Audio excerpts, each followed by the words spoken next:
Good evening. I'd like to welcome everyone to the Committee of Precinct Chairs meeting for March 10th, 2025. It's 7:02 in the evening at Town Hall, the Great Hall Meeting Room. This meeting is being held in a hybrid format with some members attending via Zoom and a majority of members in the room. I appreciate that.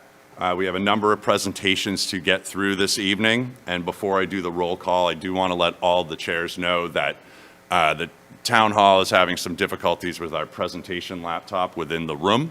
So I will be, hopefully with your patience, sharing my screen on the Zoom so that PAC TV can project it to those at home, and then also to our committee members that are attending via remote Zoom connection. I apologize. I'm not sure what's gone on, but it happened very late, so we've kind of scrambled a little bit. So bear with me, and presenters, bear with me, as I'm not always the best at paying attention to what you're presenting and remembering to click. So if I don't click to the next slide, just let me know. Okay, so we're going to start with the roll call. Precinct 1.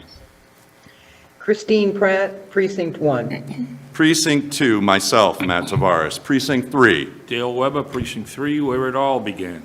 Precinct 4. Precinct 4, Claire Montanari. Precinct 5. Precinct 5, Mike Leary. Precinct 6. Precinct 6, Betty Cavaco. Precinct 7 is vacant, and Jackie, where are you? If you would like to introduce yourself. Precinct 7, Jackie Perkins, Vice Chair, standing in for George Brown. Thank you. And Precinct 7 is just not had their reorganization yet, so, but welcome and thanks for being here. Precinct 8. Precinct 8, George McKay. Precinct 9. Precinct 9, Catherine Holmes. Precinct 10. Precinct 10, Alan Costello. Precinct 11. Precinct 11, Frank O'Brien. Precinct 12. Precinct 12, Pat Adelman. Precinct 13. Precinct 13, Ron Riley.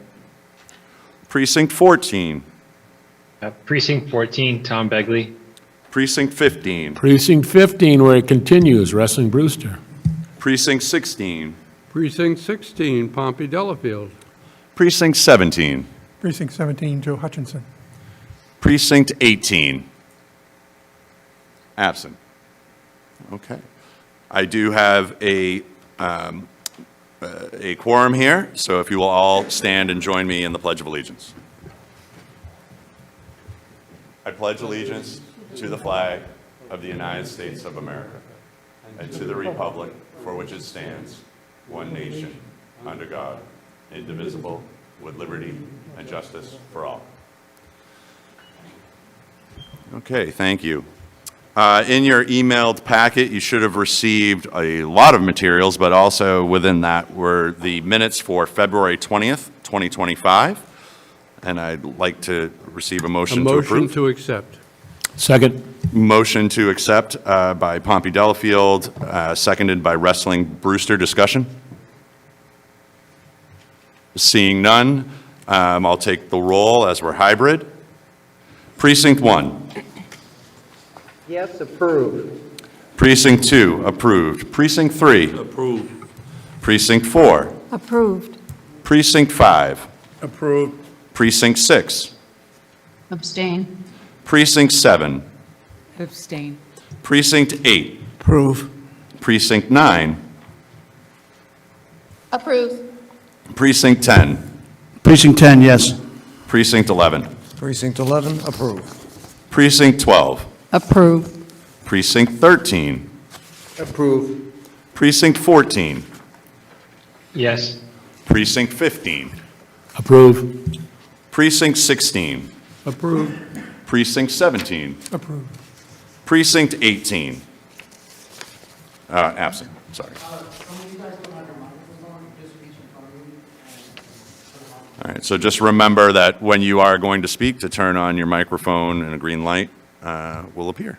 And that is the same that goes to our speakers. So the first item of business this evening, our town clerk is going to come before us and just have a brief discussion. We all know about it feels a couple weeks past it, but the polling locations, and just a quick conversation, and if anyone has any questions for the town clerk, we will address those now. Hold on one moment while I hopefully open this up. I just got to get my the old Thank you share all screen. for allowing me to be here this evening to answer any of the questions that you may have. Also, the election coordinator, Tyler Hazard, is here, so if you hit me with a question that I might not know the answer, it's showing green. Testing, 1, 2, 3.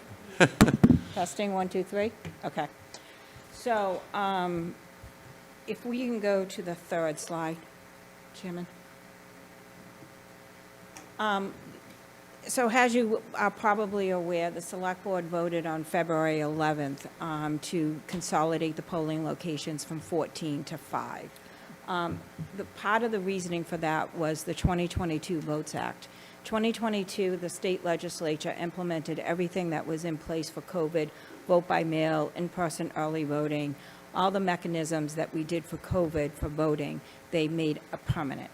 And as you can tell, in 2022, we had the November election. There were definitely some, not as many people voting early.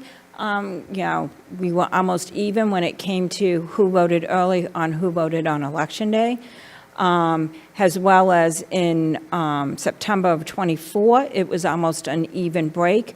But in November of 2024, you'll see that it was 55%. So in the 5 elections that we had in 2024, which included the NIP ban, the presidential primary, the local election in May, the state primary, and the November 2024 election, 53% of the voters that voted early. So to have 14 locations spread out, have the expense of having a police detail at each one of those 14 locations. I was asked to do an analysis, and this is what we came up with. We felt like consolidating would be, would make it less confusing for the voters to understand where they voted. There would be 5 locations that they would be going to, and it would give the office. Elections are getting complicated over the last couple of years with all the changes, and it gives the staff more oversight on what's happening. I know that there's a comment out there that I made during the presentation that I did 122 miles on my car on Election Day. I'm thankful I didn't get in a car accident, because while I was doing those 122 miles, I was constantly on the phone, probably talking to an election worker or somebody on the staff. Well, I had hands-free. So that being said, it's easier for me to, from someplace like somebody like myself or the election coordinator or the assistant town clerk, to actually be present at one of these 5 locations to be able to address any issues up front. I'm on slide 5. No, that's okay. I'm just kind of skipping ahead because I know. There you go. Actually, it's one back. Other towns have done this. I'm heavily involved in the Mass Town Clerks Association, and as you can tell, Braintree, Franklin, Easton, Marshfield, and Reading, they've all gone from multiple locations to either 1 or 3 locations. It's the Elections Division and Secretary of the Commonwealth, they fully support this. They do find that it does help the towns manage elections, and they're fully supportive of that. As a matter of fact, we had someone come out from the state and look at all the 5 locations, well, 4 locations, but 2 of them are identical.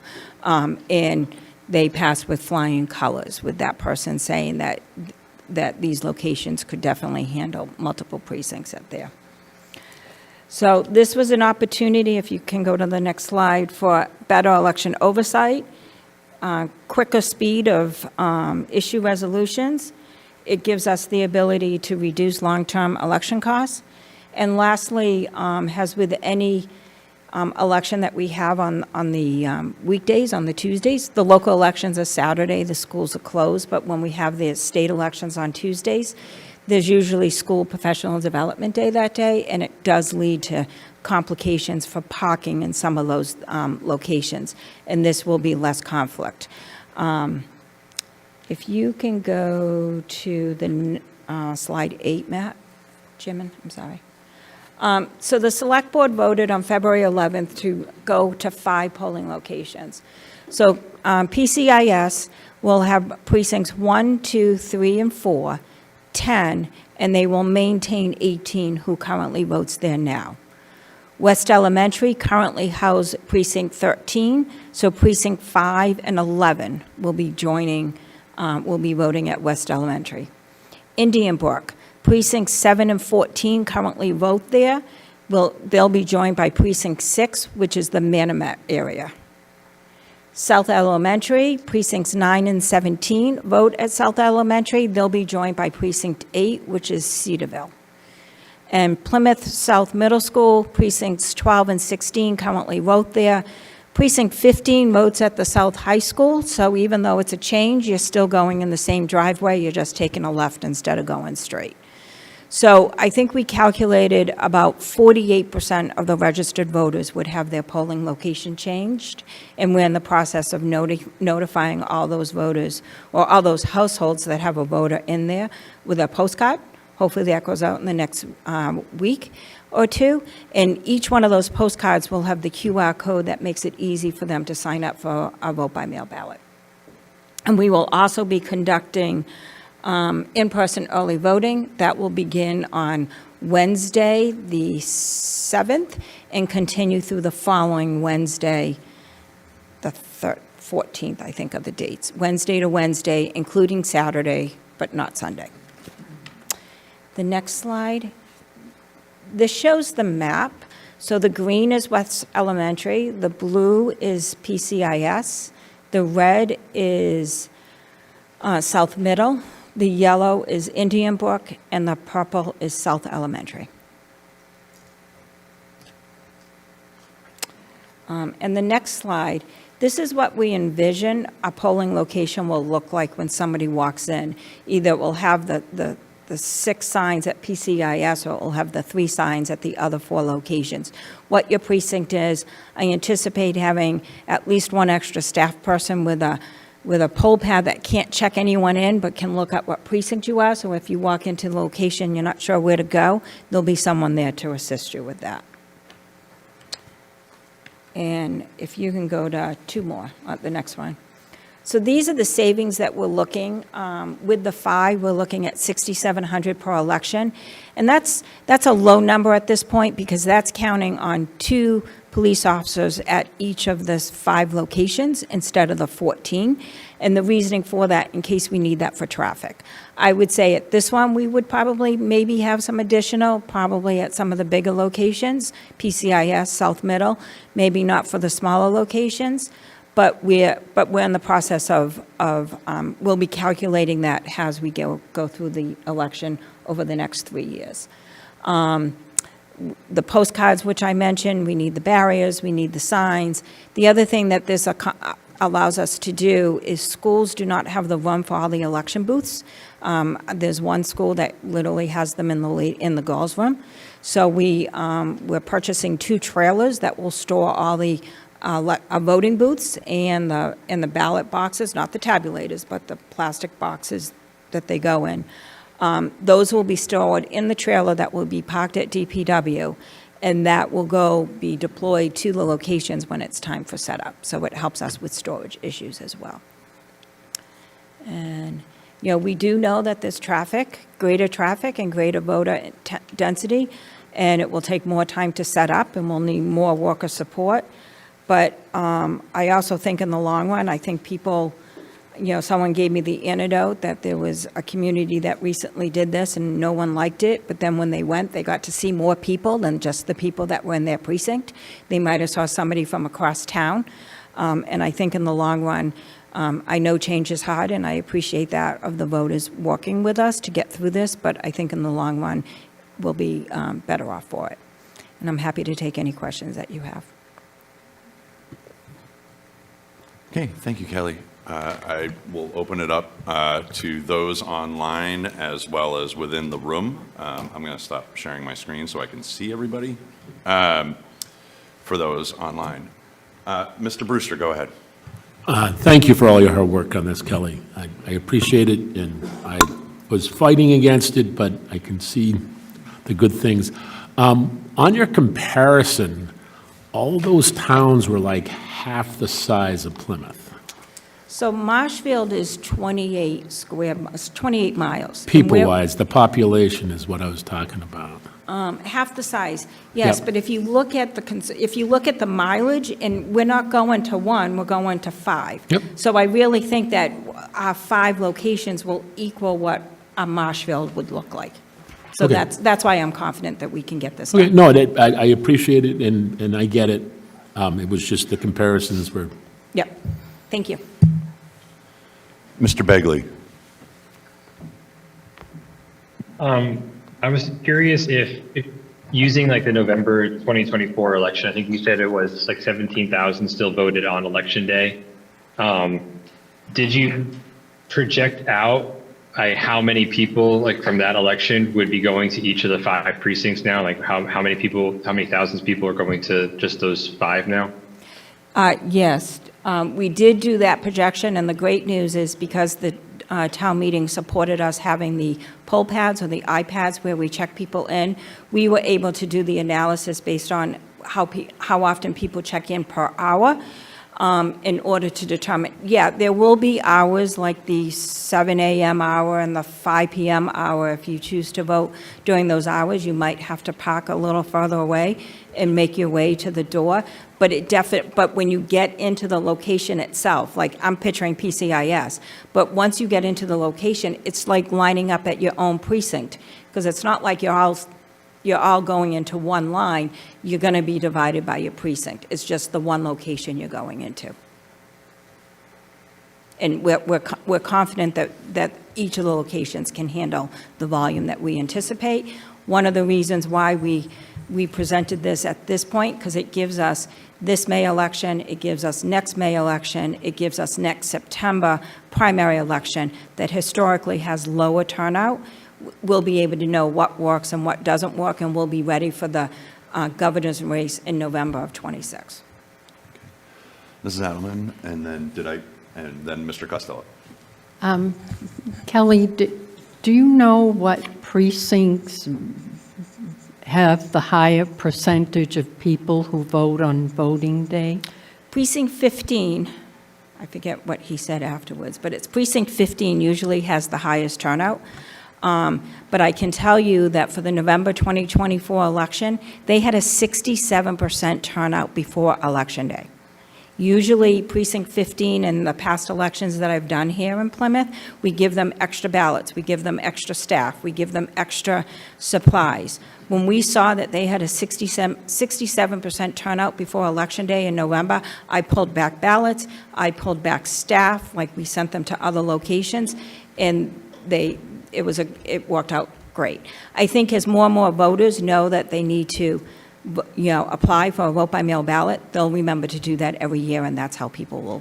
And if I may, the signage, I vote at South Middle School, and I hold signs out where people turn left to go to the middle school.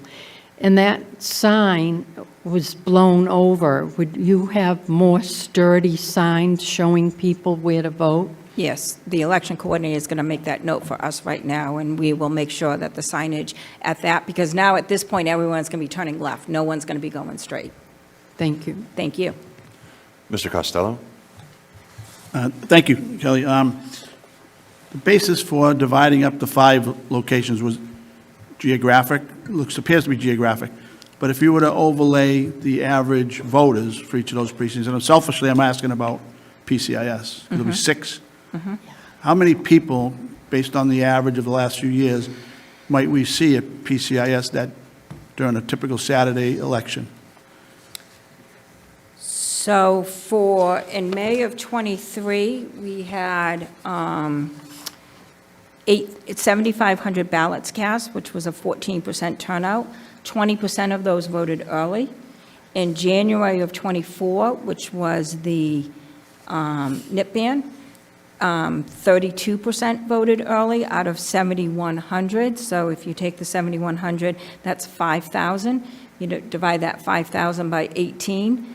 The numbers work. You know, I don't have exact numbers per each location, but we can definitely get you those numbers for PCIS. Well, I tend to look for precinct 10, and, you know, we might have 300 or 200, whatever the number is.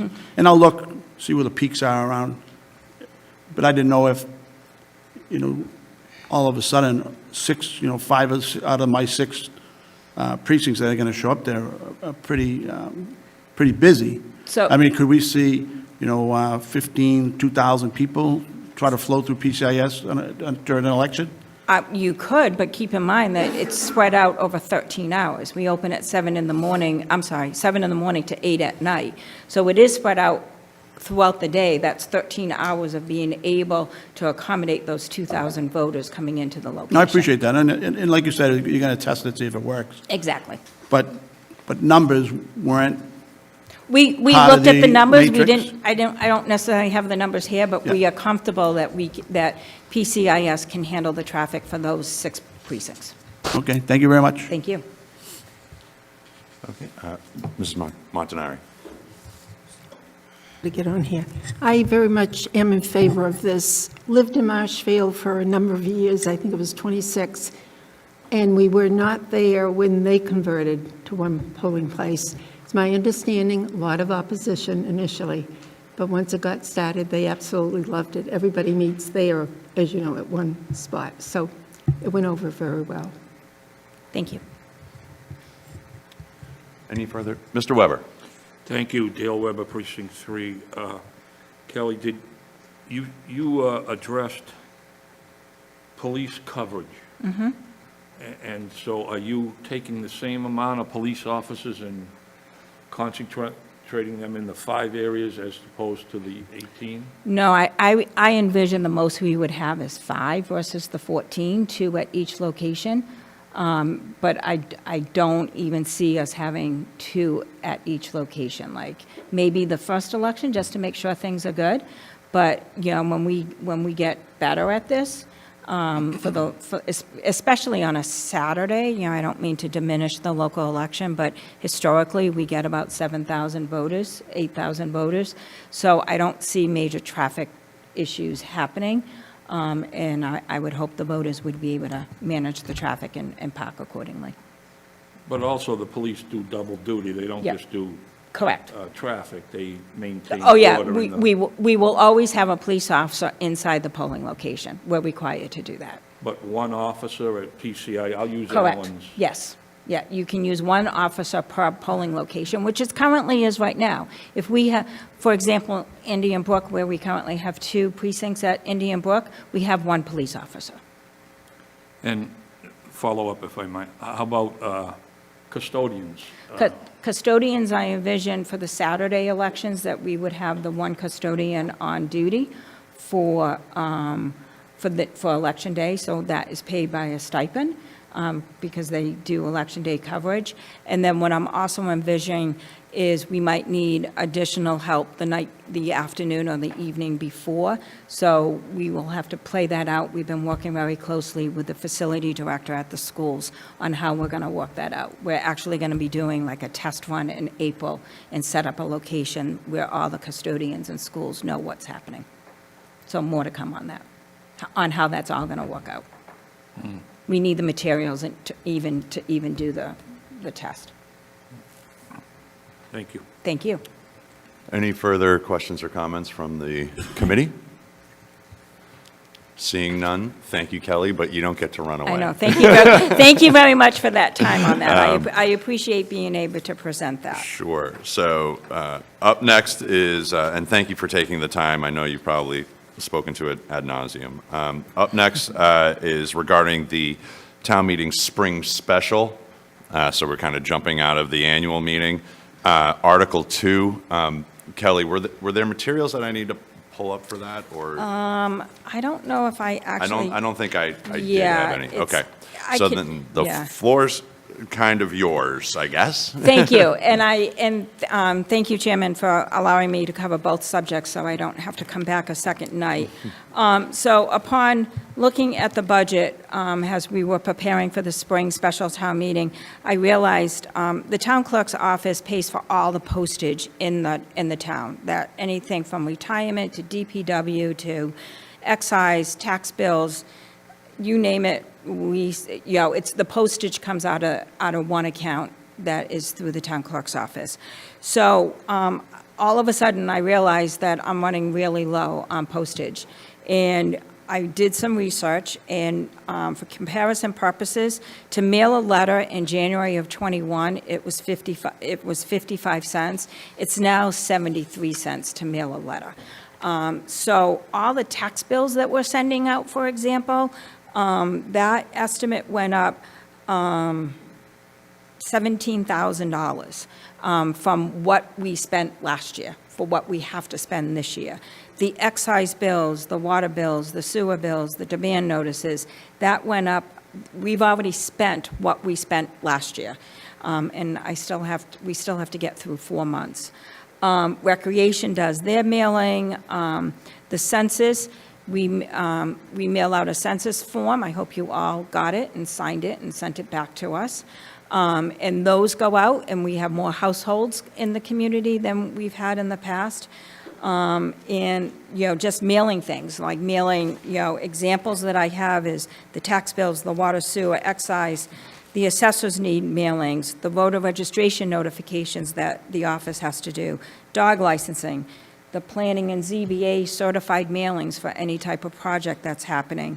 Retirement, I think they have a monthly mailing that they have to do. So what I'm asking for is, and I'm hoping that $20,000 will get me through the rest of this fiscal year. I did ask for a nominal increase for FY '26, and I'll be watching it and doing more comparisons on what the postage is, but I'm asking for a budget amendment of $20,000 for postage. Thank you, Kelly. Are there any questions or comments from the committee? Seeing none? Sorry, Mr. Costello. Just one quick question. Are all of those things you mentioned, are those legally obligated to be in the U.S. mail? Yes. So there's nothing you can do, email, or anything like that? We are checking on excise, because if you paid your excise bill online last year, you got an email that you could pay it online this year, but we also mailed it out. So that is one of the questions that the A&F asked me, and I haven't had a chance to look on whether or not. Hopefully, we can lower that number as time goes on, but I just envision the more we lower it, the more the postage cost is going to go up, and it's going to be the same anyways. All right, thank you very much. Thank you. Seeing no further questions, thank you, Kelly, for taking this evening and presenting on both of these. Excellent. Thank you very much for the opportunity to present. All right, we'll see you soon, I'm sure. Thank you. Okay, moving on, the next item on the agenda is Article 27. I believe Mr. Hartman is actually going to come in and speak on this. And Mr. Hartman, if you give me 1 second, I'll share my screen with that map that you requested. So I'm not sure what your agenda says. Article 27 is a petitioned article. So Right. Lee Hartman, Director of Planning and Development. It's for a rezoning. Yes, that was, so to comment to the committee, that was the agenda that was resent out on March 7th, because it was the original article title that was in there was recopied over from the prior agenda. So that's why you received an updated agenda, and that was posted with the town clerk on March 7th. So this is a petitioned article for a rezoning of some property, and when he gets the screen up, we'll talk about, I will just kind of look at it. It is 54 acres in size, and this is located right on Commerce Way, Route 44, and Cherry Street. And it is the gravel removal or gravel processing facility that we see when you're on Route 44. Sometimes you see it on Route 3, owned by TL Ledwoods. And I'll point out that Attorney Sims is here also representing the property owner, so he'll make some comments too. So what we're looking at here, if we go on. So this is the Kingston Mall and I still have to do it even though it's 20 years old. This is the new Route 44. This is Commerce Way right here. Cherry Street, this used to be called Independence Way, but it's Cherry Street that links up from the mall all the way through and then down Cherry Street and then into North Plymouth. And this is the site we're looking at. If you can click to the next page, we'll just zoom in. And again, I think everybody who drives on Route 40 is familiar with this. This is not gravel removal, it's gravel processing. So everything that happens on the site, material is brought in, you have a different processing. And again, we can go to the next site, next one. And this is the gas station here, car wash. Again, the new car dealership across the street, Commerce Way coming in. So Commerce Way that would go into Colony Place. This way would take you to Cherry Street and the Industrial Park Road, and this would take you to the mall. And so it's this piece here. And again, just so I can hit the other ones just so people can see. Yeah, no, it's perfect. So it's, again, just a little bit of an angle so you can see that they have some water recovery ponds, some big hills, and again, I think there's one more of this. We go right to the map after that. And one more. So it's not the most attractive look for the gateway, one of our gateways into the town of Plymouth. There's a use that's existed there prior to zoning, so I think it's been there probably since the 60s, at least the 70s. We've been talking to the property owner, TL Edwards, and they have talked about looking to do something else. Mr. Edwards has indicated he wants to get out of the business, and so this property will be available. And what he has relayed to us is he's not interested in conveying this for somebody to do residential development. He wants to do something else. So what we've come up with is a rezoning from light industrial, and currently zoned light industrial, and rezone it to mixed commerce. And in the packet that you'll have, I don't know if you have it, you do have it, is a list of uses and a comparison of uses. It will be in the town meeting packet. And what you'll see is that really the biggest difference between light industrial and mixed commerce is that mixed commerce allows for retail uses, which is not allowed in the industrial park or industrial zone. That is retail that's allowed, but allowed by special permit through the Zoning Board of Appeals. It takes 4 out of 5 members for that to happen. Anything like that will probably require traffic studies and additional review because it is a special permit. So as we looked at this, in my opinion, and I don't give my opinion often, I look at this though, well, because I state more of the facts than I represent boards, but in my opinion, when I looked at this, there were really 3 options here. We could say no to all of this, and maybe this wonderful gravel processing facility stays here for another 20 years. We could do the rezoning, which still will allow for all the industrial uses that exist today, but also allow for retail. Or if we don't do either of those options, in my opinion, this will be yet another 40B site like we've seen most of our other industrial land going up. And I actually just had another phone call today about another piece of industrial land that somebody wants to do yet another 40B on in this town. So again, we as staff supported this because although some people might be concerned about yet another retail site, I think it's a far better option than another 40B with another 300 plus units of multifamily, or letting the existing use, which is not an attractive use and not a good look for the town as you come in, or let that stay. This has been supported unanimously by the planning board and the select board and the advisory finance. Oh, no, there was 1 no vote on the advisory finance, but overwhelmingly supported. So again, we look for your support, and I'll let Attorney Sims speak on it too. Sure. Mr. Sims, floor is Mr. yours. Chairman, good evening, members. My name is Bill Sims. I represent TL Edwards, Mr. Terry Edwards, who is the sole owner of the TL Edwards company. I think Lee covered pretty much the bulk of it. This is a citizen's petition, which was originally advanced by Bill Halsey, whose name just got advanced because he was the first one to sign it, but I'm representing TL Edwards. Just a little bit of brief history. So TL Edwards was established in approximately 1969. I apologize, I got something going on here. It seems too early for allergies, but whatever. And he has a major processing plant in Avon. So his plan here is to consolidate this operation with the Avon plant. He does not want to sell the property to a competing business that'll do the same thing, which is gravel processing, His plan is to, through us and through the town, is to rezone this, as Lee said, to mixed commerce and potentially bring in a retail operation, which is far more attractive, brings a much better site view at coming into the town, as Lee mentioned, the gateway, and for multiple reasons, a much more attainable and attractive use of the property than currently being used. I think the positives, as Lee has already outlined, far outweigh any possible negatives. Instead of seeing gravel trucks coming in and out of their day, approximately 100 on average over the course of the season, you'll probably see just passenger motor vehicles attending, visiting, whatever retail operation ends up being there. There have been some preliminary discussions with some large retail operators who are very, very interested in the site. It's a large site, but nothing is finite at this point. We can't do anything until this gets through town meeting. The other positives that I can bring to the attention of the board is that there's a significant tax benefit to the town of Plymouth. As it stands right now, T.L. Edwards Company is classified as a manufacturing corporation pursuant to 850 CMR 58.2, which gives them a tax break on all the personal property taxes on the equipment that is on site, which means that every piece of equipment that is on that site is not taxable by the town on the personal property level.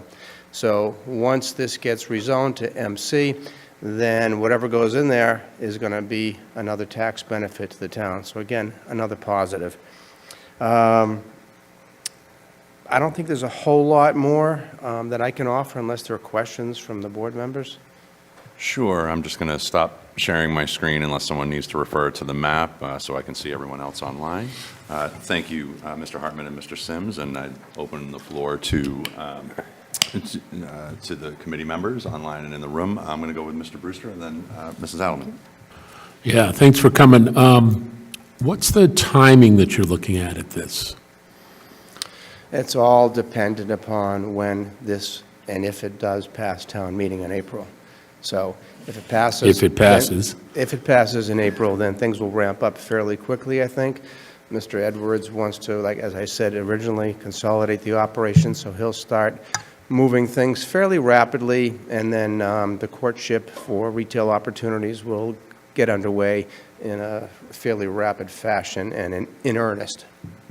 And follow up. And he would still own this, but he would use it as differently? No, he's going to sell it. Okay. So this will be he's not sold to gonna lease somebody it. that he hand chooses to run an operation that will fit in the MC district and something that he approves as appropriate for the district. Okay, thank you. Mrs. Adelman. This is probably for Lee, but I don't have mixed commercial on this table, but under commercial, I do see that number 14, it includes earth removal. Can you explain that, please? Well, earth removal is already allowed. So whether it's mixed commerce or whether it's light industrial, it's already there and allowed already. And again, what they're doing now is not earth removal, it's earth processing. I'm not sure, unless they wanted to go, I don't think they could remove any more gravel than, they'll remove what's on the site, but that's all stuff that's been trucked in. But you could do earth removal under either zones. Thank you. Can I ask if this is a possibility for Costco? I'm sure the attorney is going to say he is not going to speculate at this point who or who. Well, it's been put out there in the public forum that, yes, Costco has expressed some interest with my client about potentially they're coming into that site. But again, very early, formative, preliminary discussions. It would be, yeah, in my opinion, and probably a lot of others, a great opportunity for the town to have a Costco there. But I can't confirm or deny whether that's going to happen at this point, but hopefully at some point we'll have something that the town will be proud of there. Sure, Mr. Costello. Yes, not really to follow up on that, but that was interesting. As it sits now, as I know that piece of property, there's a couple of unofficial entrances and exits sort of loose. You can pull in from Commerce Way, you can pull in from Cherry Street or Nix Rock Road, whatever it's called at that point. Would it be contingent on a traffic study, or would it be the purchaser that would be responsible for a traffic study? If it was a Costco, you're talking about, that's already a sort of a tough corner. Yeah, it will be a traffic study if it's a Costco. So still, as it is today, and with the change, there'll still be allowed uses that won't necessarily trigger a traffic study, just like today. But if it's a high traffic user, like a retail use, yes, a traffic study will be required, actually. ZBA member could tell you whether he agrees or disagrees. But So that yes. automatically kicks in with certain Something of that size and businesses? volume, yes, definitely, yeah. And curb cuts is something we'd be looking at, always trying to manage curb cuts and minimize those when you look at a project, especially like this. And then just as an aside, when you made your opening statement talking about 40Bs, and maybe I'm jumping the gun, but aren't we in a position now where we have a lot more control on 40Bs based on No, what you we're found? still. Don't we have a housing stock that allows that? No, we're still so there are 3 triggers.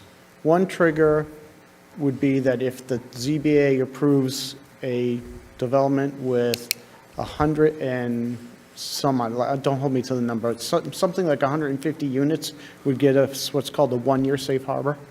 If they approve, so we have the Claremont property, which we expect to be filed soon as a 40B. It was a 55 and older project that was appealed by some abutters. They've now abandoned that, and they're going to turn that into a 300-unit 40B. When that comes in, and in my opinion, it will most likely be approved, that'll be 300 units. That'll give us what's called the 2-year safe harbor. So the day after that gets approved by the ZBA, we'll file with the state and ask for a 2-year safe harbor. The other safe harbor that's out there is when 10% of your housing stock. So even with the ones that we have now, and some of them have not been added to the state list, we're working to get all those added to the state list. And then even if you look at that and include Claremont, 300 units, and then we also been talking to Pulte about 150 units in just south of Cottage Park on the Sheehan property, we're still about 500 units short of that 10%. So I can see ourselves in the next 3 or 4 years getting to the 10%, but everything that we're seeing right now to date won't hit that. So again, I think a 40B could, if this site was a 40B, that might get us to the 10%, but at this point, we're getting close, but we're not quite there. All right, I was under the impression we had hit that number if all those checked out. No. All right, thank you. Okay, thank you. Any further follow-up, either online or within the room? Yep, go ahead, Mr. Leary. So Lee, this is only one side of the interchange? One part of the interchange. So if you're on, and maybe you could put it back up on the screen. So if you're on Cherry Street and you come up to the Commerce Way intersection with Cherry Street, it's from there north to the Kingston Town line.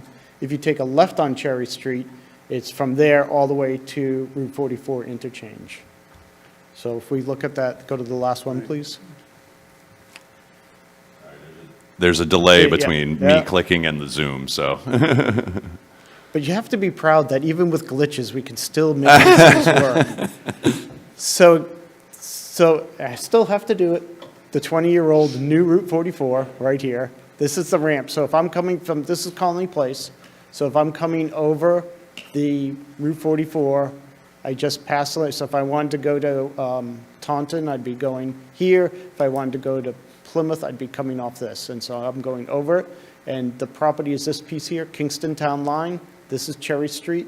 The new car dealership is right here. So it's bounded by Cherry Street, Commerce Way, 44, and the town line. Okay, so the land is like with the tar and stuff. Yeah, so there is a concrete batching plant and also a asphalt plant, and those are still over on this side, and there's no proposal at this point for those changing. Yeah, so, I mean, because this was a petitioned article and not from you, guys, because my opinion was, why don't we just, rezone that whole Yeah. section? Yeah. It is a petitioned article, yes. Okay, yeah. Mr. Delafield. Yeah, just briefly, is there anything in the zoning that gives any buffer to the roadway system when it's through? There are some setbacks and some buffers. I wouldn't say they're huge, but, so nothing like from Route, to buffer it from Route 44. And there's always this balance where to get something like a Costco, they want to be visible. And so I know a lot of people in the town say, well, we don't want to see it. But then sometimes the end user says, we're not going to go there if we can't be seen. So there's a balance. So I wouldn't say it's anything major as far as 100-foot buffers or anything like that, no. Mr. Costello. Just a quick follow-up for the attorney. Does this map that we were looking at a short time ago, showing the corner, is that all of their land? Do they have any land that goes into Kingston that they could still use for their operations? They do own land over the line in Kingston, but it's wooded. It's not used right now. And the operation is not going to extend into, the whole idea behind this concept of the rezoning is to consolidate the business with the Avon processing plant, to get it out of Plymouth and move it to Avon where the much bigger operation is. He's got wooded land in Kingston. He owns a lot of land all over Plymouth County, but there's nothing over there at this point that would affect But this. there'd be no attempt at a later time to No. process that piece and use this as a right-of-way to get through or get out? No, I mean, he's going to sell it. So whatever. You could put an easement, I'm guessing, right? Yeah, I don't see that. I mean, I'm not in the prediction business, but I don't see that. I mean, the idea is, he's 80 years old. His kids do not want to follow him in the footprint of what he's doing right now. They like what they're doing in the business, but not what he does. So I think at this point in his career, he wants to move the operation to Avon, where he lives and where the main operation is, and leave that as is, and sell this to a prospective purchaser, which complies with what his vision is for the town and the use of that particular property. And I appreciate that, but to your knowledge, there's no talk about him selling the Kingston piece, at least at this time? No, actually, I think if he had his druthers, he'd probably have the Kingston piece rezoned as MC as well. But it's not right now. I don't even know what it is. I'm not involved with the Kingston property right now. I just know that he owns it and it's there, but there's nothing going on there right now. And I don't see that as a future component of this particular project. So. All right, very good. Thank you. You're welcome. Mr. Riley. Thanks, Matt. Question for Lee. Lee, is this an opportunity to bring back the adding to the height restriction that we've talked about in the past and tried? Not for Costco, but it's certainly in Charlie Bletzer's here, the Selectman Bletzer. It's something we keep talking about. We actually have a meeting this week to talk about different zoning initiatives that might increase industrial development, commercial development in the town. But no, I don't see this for the site that would do that. But maybe in the future, depending on what happens, but not as part of this article. Okay, thank you. Thank you, Mr. Riley. Any further questions for Mr. Hartman or Mr. Sims? If not, thank you both for coming in. I appreciate it. I appreciate the foresight into looking at the zoning for this area, so thank you very much. Thank you, Mr. Chairman. Thank you, members. Okay, so next on our agenda, Mr. Canty is going to be presenting in one presentation. I always appreciate when he brings in PowerPoint presentations, their naming convention. So as I pull it up, he will be speaking to us this evening on Articles 21, 22, 23, and U. So if you give me one moment, I'm going to share my screen, Mr. Canty, and the floor will be yours. Thank you.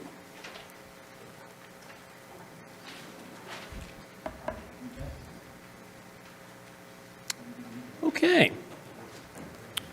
Okay, Mr. Canty, thank you. Thank you very much. Just point at me when I need to click. All right, I will do so. So my name is Kevin Canty. I'm the Vice Chair of the Select Board. There are 3 articles that I'm going to be presenting on. 2 of them are closely related, and the third one is informed by the need for the other 2. and we will get into all of that. So if I could go to the next slide, please. So what are the proposals, you might be asking yourself? Well, there's two, as I said, related ones. One is a charter amendment, one is a general bylaw proposal, and these are dealing with issues related to potential future consolidation between the town and the schools. The select board and the schools have been, school committee and school administration, as well as town administration, have been having regular meetings to discuss collaborative efforts, including the potential, looking into, studying the potential for future consolidation if it makes sense to do so. But in order to, we believe, both the select board and the school committee, that in order to meaningfully have that conversation, the charter needs to be amended to remove a provision in there that we're going to go over and instead maintain for now the status quo in the general bylaw, potentially forever, but we can change the general bylaw more easily than the charter town meeting can if an agreement is ever reached in regards to consolidation. And then the last one, which is what I alluded to earlier, is a, oh, that's okay. There's an additional charter amendment, which is Article 23. That would allow a future charter review committee to propose bylaws to town meeting while they're proposing charter amendments. And that the need for that, I think, is demonstrated by the existence of Articles 21 and 22. So we could go to the next slide. All right, so let's talk about Article 21 first. So the text, the relevant text of the general bylaw is on the screen up there. We worked with town administration, worked with school administration on this language and the school committee. The schools were comfortable with this language being in the general bylaw. But without further ado, there are no immediate plans for consolidation of specific services at this time.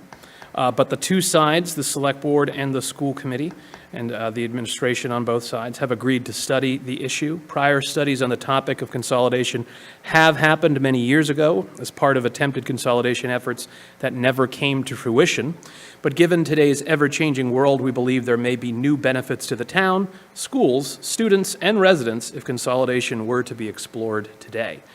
Any future consolidation efforts would involve collaborative planning between the select board, the school committee, and town and school administration. Any bargaining units that would be impacted by any proposed consolidation would also be involved in these negotiations, and it is not the intent of anyone that any employees would lose their jobs. Lastly, town meeting would have to approve any proposed consolidation. In regards to Article 21, Article 21 seeks to codify the current status quo of town and school operations with no changes into the town's general bylaws rather than in the town charter, which is where it is right now. Codifying the current status quo into the general bylaws will prevent any future proposed consolidation efforts from occurring without town meeting approval, but town meeting can change a general bylaw at any town meeting to reflect a desirable potential future consolidation agreement. Should be highlighted that this article is being presented to town meeting at the same time as Article 22. Article 22, which I will get to in more depth later, but they are relevant, so we'll talk about them briefly together. Article 22 would remove a specific clause in the town charter to allow for these consolidation discussions to continue, and that is Clause 4-3-2D, which gives the schools in the town charter superintendents over their buildings and facilities. It is important to remove this provision now because if this is approved at town meeting, it will take approximately 18 months to 2 years to actually take effect.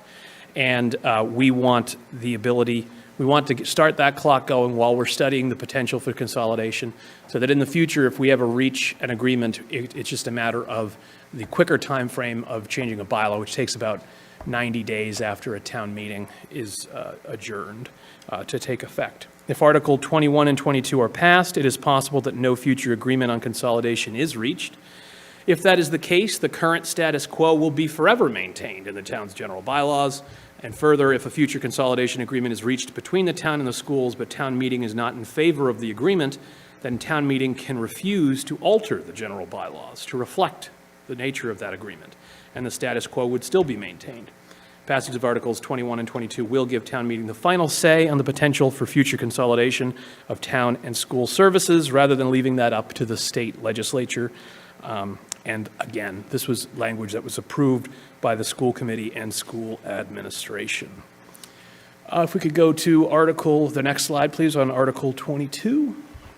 So Article 22, as I alluded to earlier, is to remove the splashed through text there, which is Section 4-3-2D, which currently gives the school's sole superintendence over all school buildings and grounds. We are, again, removing this because it's that way, if it's in the general bylaw, we can adjust it later to reflect any potential consolidation agreement if and when it is reached. If it's never reached, then the general bylaw language will remain unchanged, but it'll still be out of the charter if these were both to be passed. A similar proposal to this was presented as part of a series of articles proposed by the Charter Review Committee at the October town meeting, but it was presented as part of a bundle of proposed revisions. That particular bundle of revisions did not get approved by town meeting, so this section of the charter was not changed by any of the actions that took place at the October town meeting. The Select Board believes this proposal, presented individually rather than as part of a bundle, deserves further consideration by town meeting. That is Articles 21 and 22. I'll stop there and see if anybody has questions at this point, and then we can move on to Article 23 when questions have exhausted themselves. Sure. Thank you, Mr. Canty. Ron, I see your hand is up, but I think it may be up from the previous speaking. Already is. Okay. Yep. All right. Well, while you have your hand up, do you have anything for Mr. Canty? No, not as of yet. I'm going to All look right. for some more clarification, but yeah, I'll hold off right now. All right, sorry to put you on the spot. That's all right. Are there any questions from the committee, either online or within the room? I'm going to go with Mrs. Adelman and then Mr. O'Brien, please. Mr. O'Brien hasn't spoken yet. He can go before me. Oh, Mr. O'Brien, we're getting into town meeting shape already. I like it. All right, Mr. O'Brien has not spoken yet, so please go first. Frank O'Brien, Precinct 11, thank you for yielding the floor. I appreciate that. Kevin, just a quick question. Are these two articles dependent on one another to pass? Say 21 doesn't pass and 22 does. Are they dependent on each other to go through the same time? Well, if Article 21 did not pass, but Article 22 did, then it would revert to state law. So state law gives superintendents to the schools unless the town directs otherwise. There's a Massachusetts general law to that effect. It is not our intention to have 21 not pass and 22 pass. We want both to pass. It's possible they'll be bundled together for one vote, but if not, they'll be sequentially in order in that way and presented in this kind with the idea that if it's kind of a total package. Thank you. You're welcome. Mrs. Adelman. It's more a statement than a question. I don't like taking something out of the charter. It's just so much easier to put it in a bylaw. And so I am not in favor of this. And I think town meeting already said no when it was in the charter review. And that's all I have to say. Thank you. So I would just highlight that if it is in the general bylaw, only town meeting can alter the general bylaw.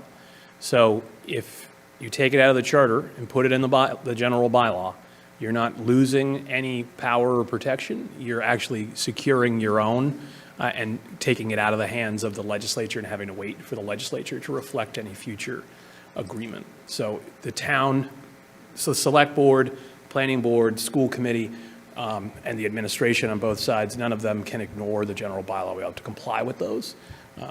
But having it in the general bylaw does allow us to plan for the future in the event that consolidation is seen as a desirable move.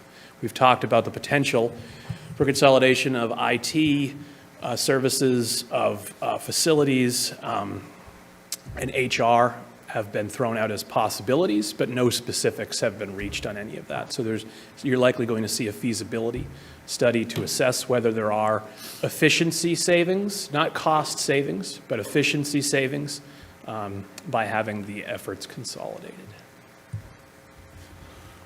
Any follow-up? Mr. Brewster, and then, well, we're going to go by the new rules that Mrs. Alman established. So Mr. Hutchinson and then Mr. Brewster. Thank you, Mr. Chairman.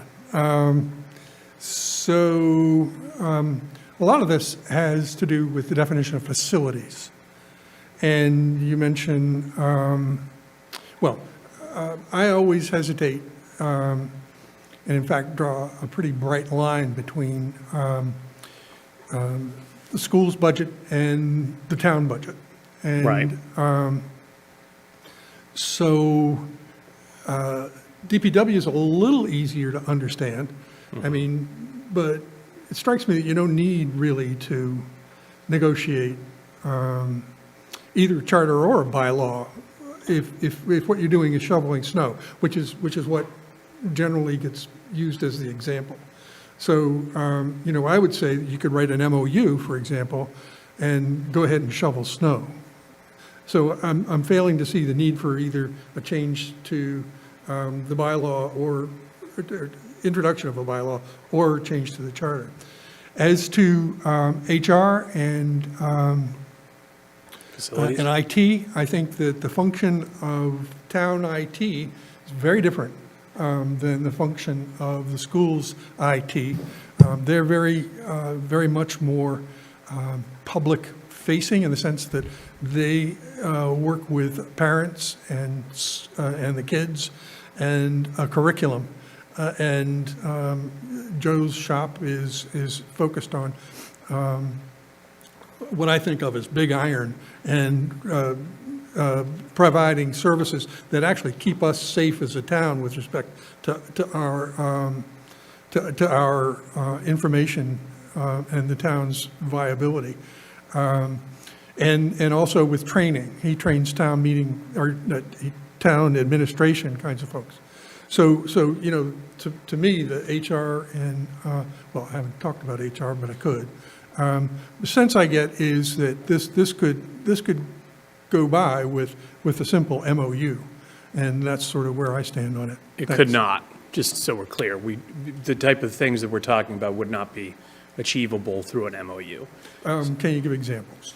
So, talking about consolidating services for HR, IT, and facilities would not be achievable through an MOU. You would need, it's just not, you'd need to have it, if you're going to consolidate those things, it's a permanent, you're looking to make some type of a permanent change, not just an MOU is not a function that would achieve that. I was trying to separate the DPW function of plowing snow, and HR and IT are completely separate for me, and I just would not support consolidating them. So for the example, like HR, I agree that there are different demands and different services that IT provides for the school versus the town. But you could, when we talk about like efficiency savings, what you could do, so say you're in August and September, you're preparing the school for people to come back to school, you're getting things started right when school started. You might need more bodies at school making sure everything's working correctly in the IT departments to make that during that busy season to effectuate that. But then when you have something busy over here on the town side, you could, and it's slower over there, say during the early summer, you could shift more easily the IT profession, because they're all IT professionals that know, even though they do generally different types of work at different times, they all know how to do the same type of work and could be shifted around to go where the work is needed at any given time.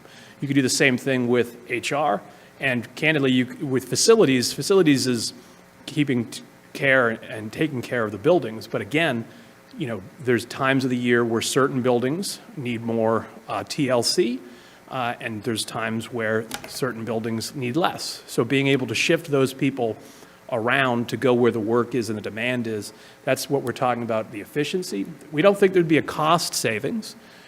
because both sides currently have the same amount of work. You know, if there's a certain amount of work in the town side for a department or division, there's a certain amount of, that work is still going to be there if they're consolidated. So we're not talking about like reducing positions, we're not talking about a cost saving on personnel. What we're talking about is being able to shift those people around and go where the work is as needed. And we believe that would be the benefit that we are seeing. But we would want to study that to make sure that that is viable and advisable, which is why a feasibility study is being pursued before we do that. Follow-up? Yeah, I'll allow you one more follow-up. I do have a couple more people that would like to speak.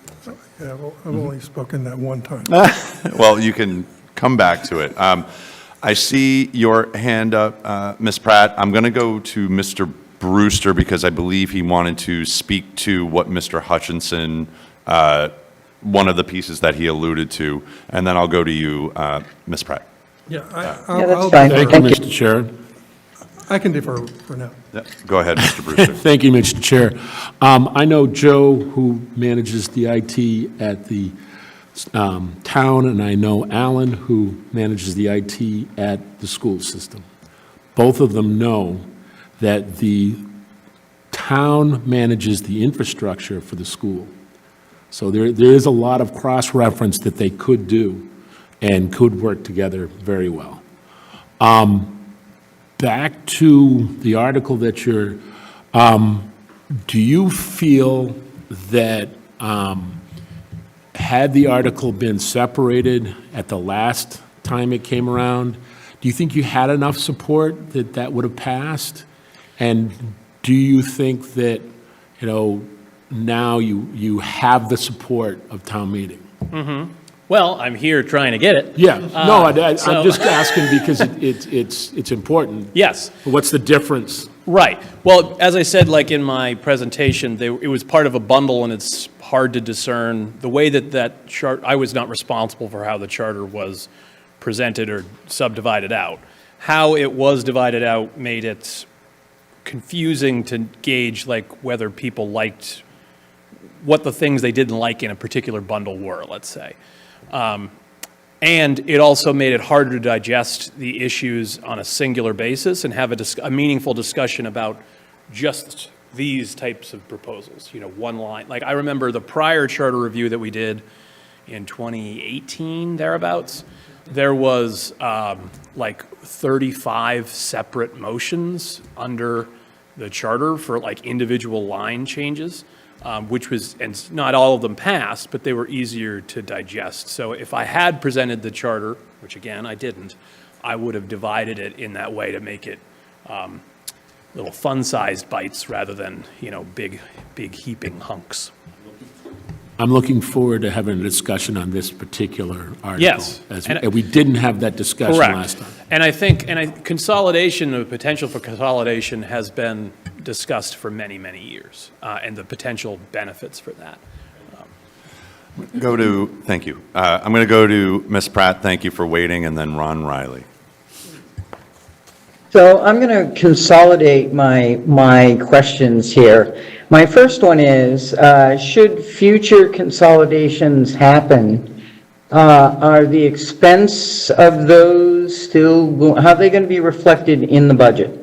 Are they going to continue to remain separate, or is the water going to get a bit murky?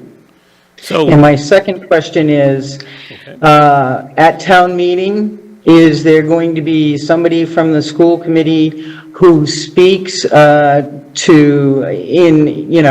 support of these articles with as much passion? Those are my two questions. Thank you. yeah, I can't speak to their level of passion, but I will say there will be members of the school committee there to speak about it and answer questions as well.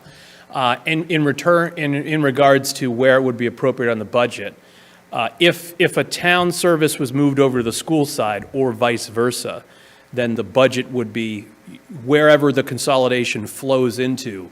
It is envisioned that the funding for whatever, so say HR was consolidated onto the town side, it is envisioned that the entire expense for HR would be coming out of the town side in that scenario. If it flows the other way, then it would be funded in the other way. So that is the intention. But again, we don't have like specific, those are just ideas that have been bandied about. We don't have any hard specifics yet of things that we're looking to consolidate. Just we're talking about it. We're looking to collaborate more with the schools. They're interested in having this ability as well. But that is the overall intention. Any follow-up, Ms. Pratt? No, thank you. I'll be interested to hear the school committee and how they reflect on this as well. So, thank you. You're welcome. Mr. Riley? Thank you. That was my question is, do we have someone from the school to represent tonight? I know we're not into debating tonight, but I'd like to hear the other side for where we're at. I know we've been down this road a few times in the years past. But is there anyone from the school tonight to speak? Yeah, there is no one present here this evening to speak on this. We do have, I'd be willing to go a little off topic. Next week's agenda, we do have Dr. Campbell coming in. So I feel like it would be prudent to ask him. But also, Mr. Canty, do you remember the vote for approval by the school committee to move this unanimous. along? It was unanimous, Mr. Riley. So, okay. I don't know if that helps or hurts Yes, your question, but And we had one of these meetings that I alluded to earlier today, only a few hours ago, when they were in support of it at that meeting. That was Catherine Jackson was there for school committee, and Dr. Campbell and Dr. Blaisdell were there for school administration. Thank you. You're welcome. all right. Thank you, Ron. Are there any further comments from the committee? Mr. Weber? Thank you, Mr. Chairman. Questions for Mr. Canty. Did you say you were at a meeting today with the school committee and discussed this issue and their support thereof? Yes, And they reaffirmed their support of this issue? that's correct. Okay. I want to make a few comments about what I've observed and what I've been part of in the past, in past consolidation committees. There's been two that I know of that I was a part of over the last 25 years. And the most recent one was in 2010, and it was in August of 2010. And one of the statements that I always will recall is the school committee, the consolidation committee had a consultant that they utilized to guide the committee as to what they were looking for and what they were envisioning.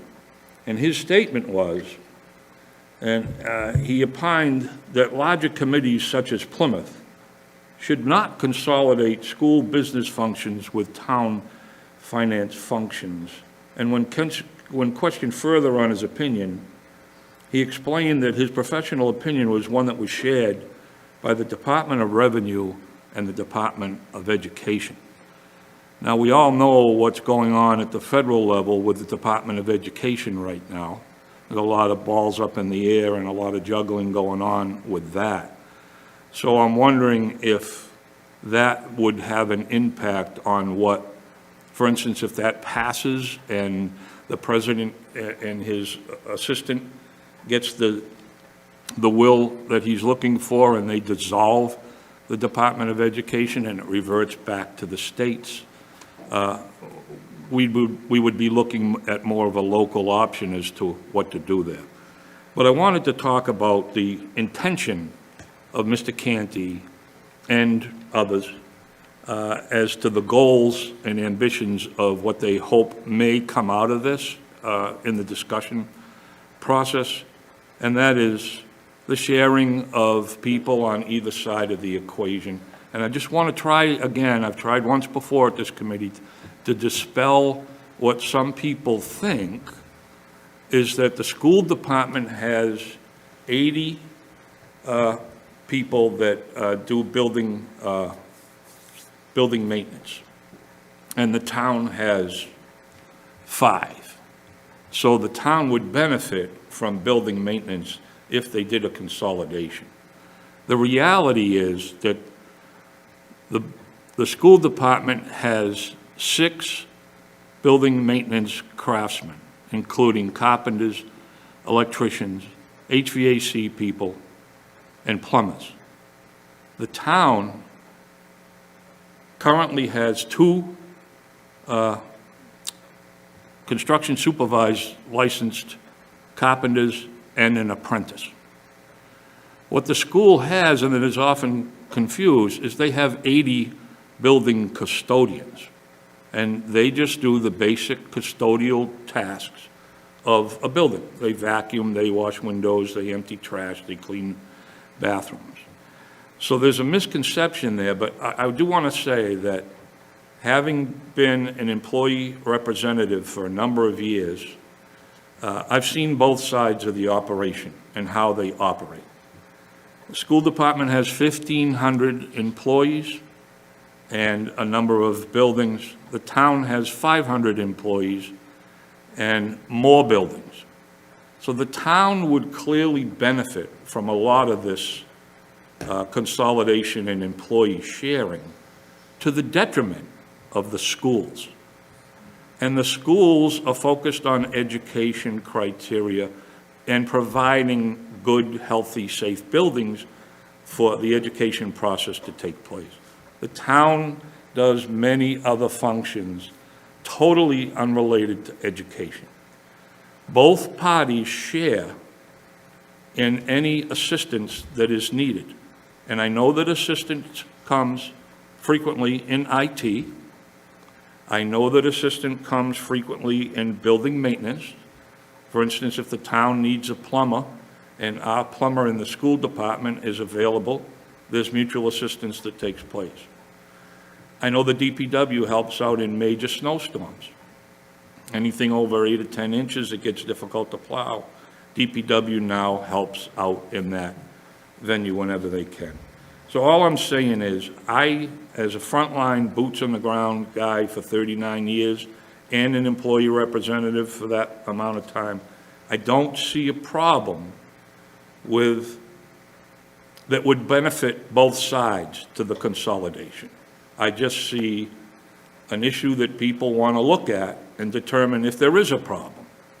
But the bottom line is there's so many balls in the air right now from the federal level, and the fact that 2 committees have looked at this. Granted, there's new eyes to look at things. The other eyes that looked at these things as recently as 2010 are still walking amongst us in the earth, but they're no longer employed. So bottom line, no longer employed here. I don't want to give any misconception. But the bottom line is, this thing has been looked at. No committee has made a recommendation to follow through with consolidation. So I look at it as a new attempt to reinvent the wheel. So my opinion is, and I won't be supporting this at town meeting, but I just wanted to share that, that misconception that the school department has a surplus of people to help and the town is short. But again, I could go into another whole diatribe about the revolving door of retention and recruitment, but that's another issue. But thanks for your time. So the prior Brewster, study Mr. Canty, you would like to speak to that? Yes, please. So the study done 15 years ago, I mean, it was done 15 years ago. A lot has changed in the last few years, let alone the last 15. So we believe that it is something that is worth examining. We don't want to make any sweeping generalizations and sweeping statements at this point. We want to examine it, see if it makes sense. If it doesn't make sense, we wouldn't do it. But, you know, after the pandemic and after virtual work exploded, there are a lot of different ways that different divisions and individuals can collaborate in unique ways that they couldn't have back in 2010. And we also have one of the stressors that the schools are under is, although they have 61% of the budget share and the town has 39, the more things that they have on that side that are not core educational services, as our levy capacity has been eroded and we're facing the possibility of an override, the ability for flexibility to move something that we could move from the school side over to the town side could make sense, that the work could still be done without having to make some of the tough decisions that we're seeing the schools having to make.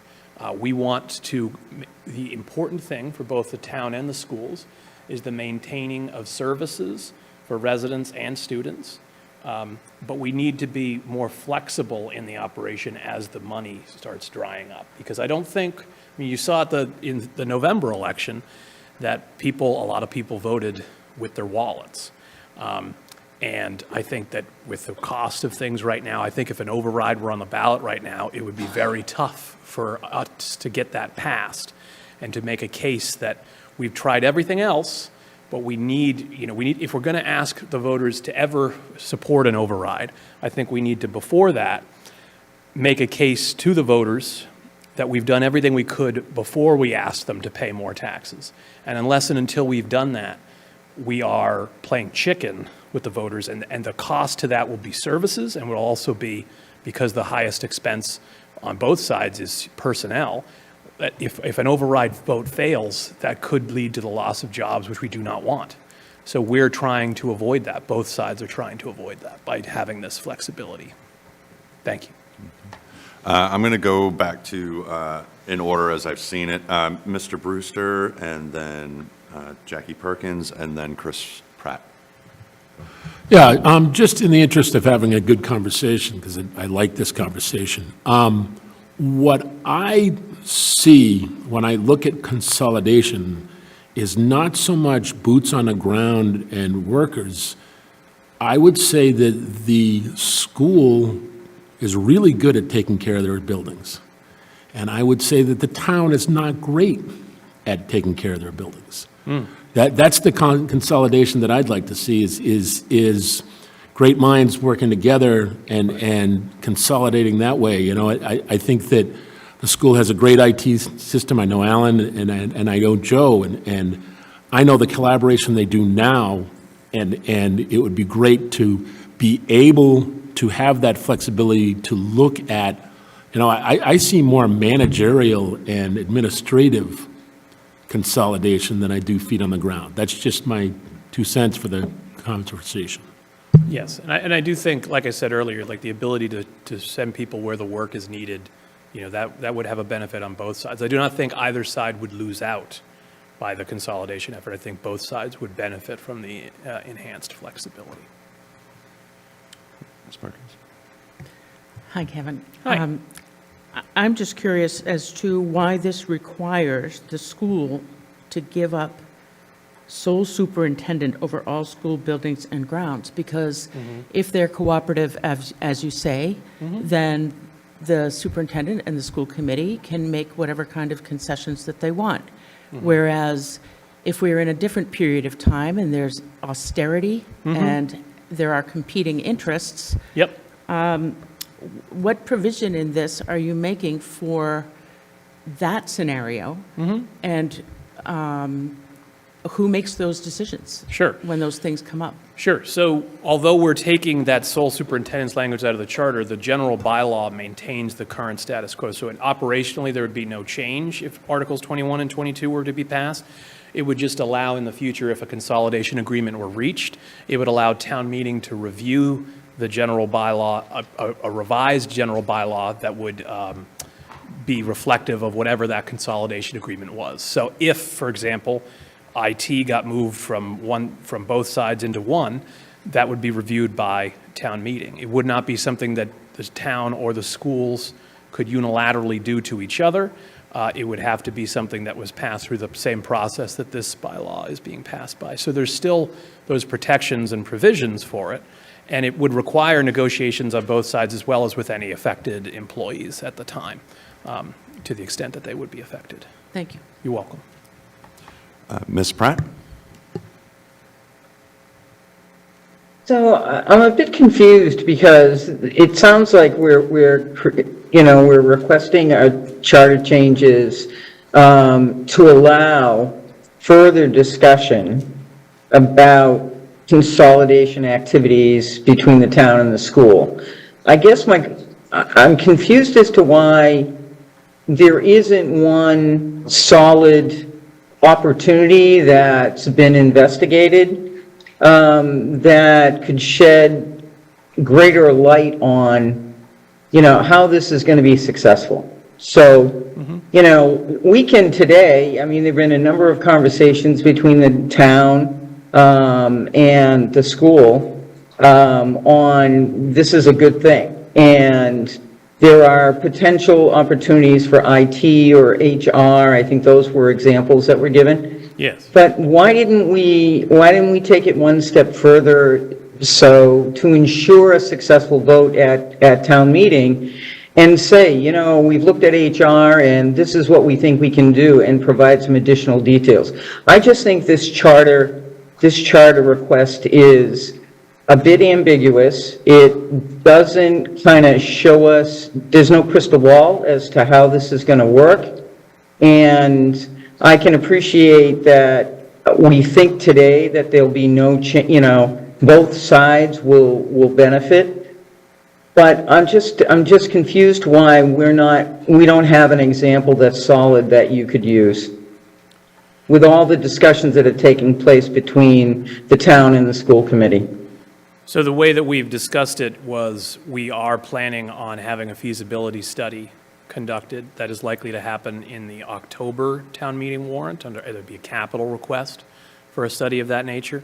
But changing the charter, if we change it this April, it's going to take 18 months to 2 years to take effect. So then if we start doing the feasibility study in October, when that study comes back with the results, then those results will still be very fresh when we can actually effectuate the consolidation if it's desired. Because if we did a feasibility study now and waited to change the charter at that time, that's exactly what we're trying to avoid, because then the data isn't as fresh by the time something changes, and there could be, you know, a lot of things could happen in the 18 months to 2 years between when we do the study and have the concrete idea of what to do, but we can't actually effectuate it for that 18-month to 2-year period. And what we want to do is maintain the status quo right now, just taking it out of the charter, putting it in a bylaw, no change right now, study the issue, and then if and when consolidation makes sense, we'd be able to roll it out. That's all we're looking to do.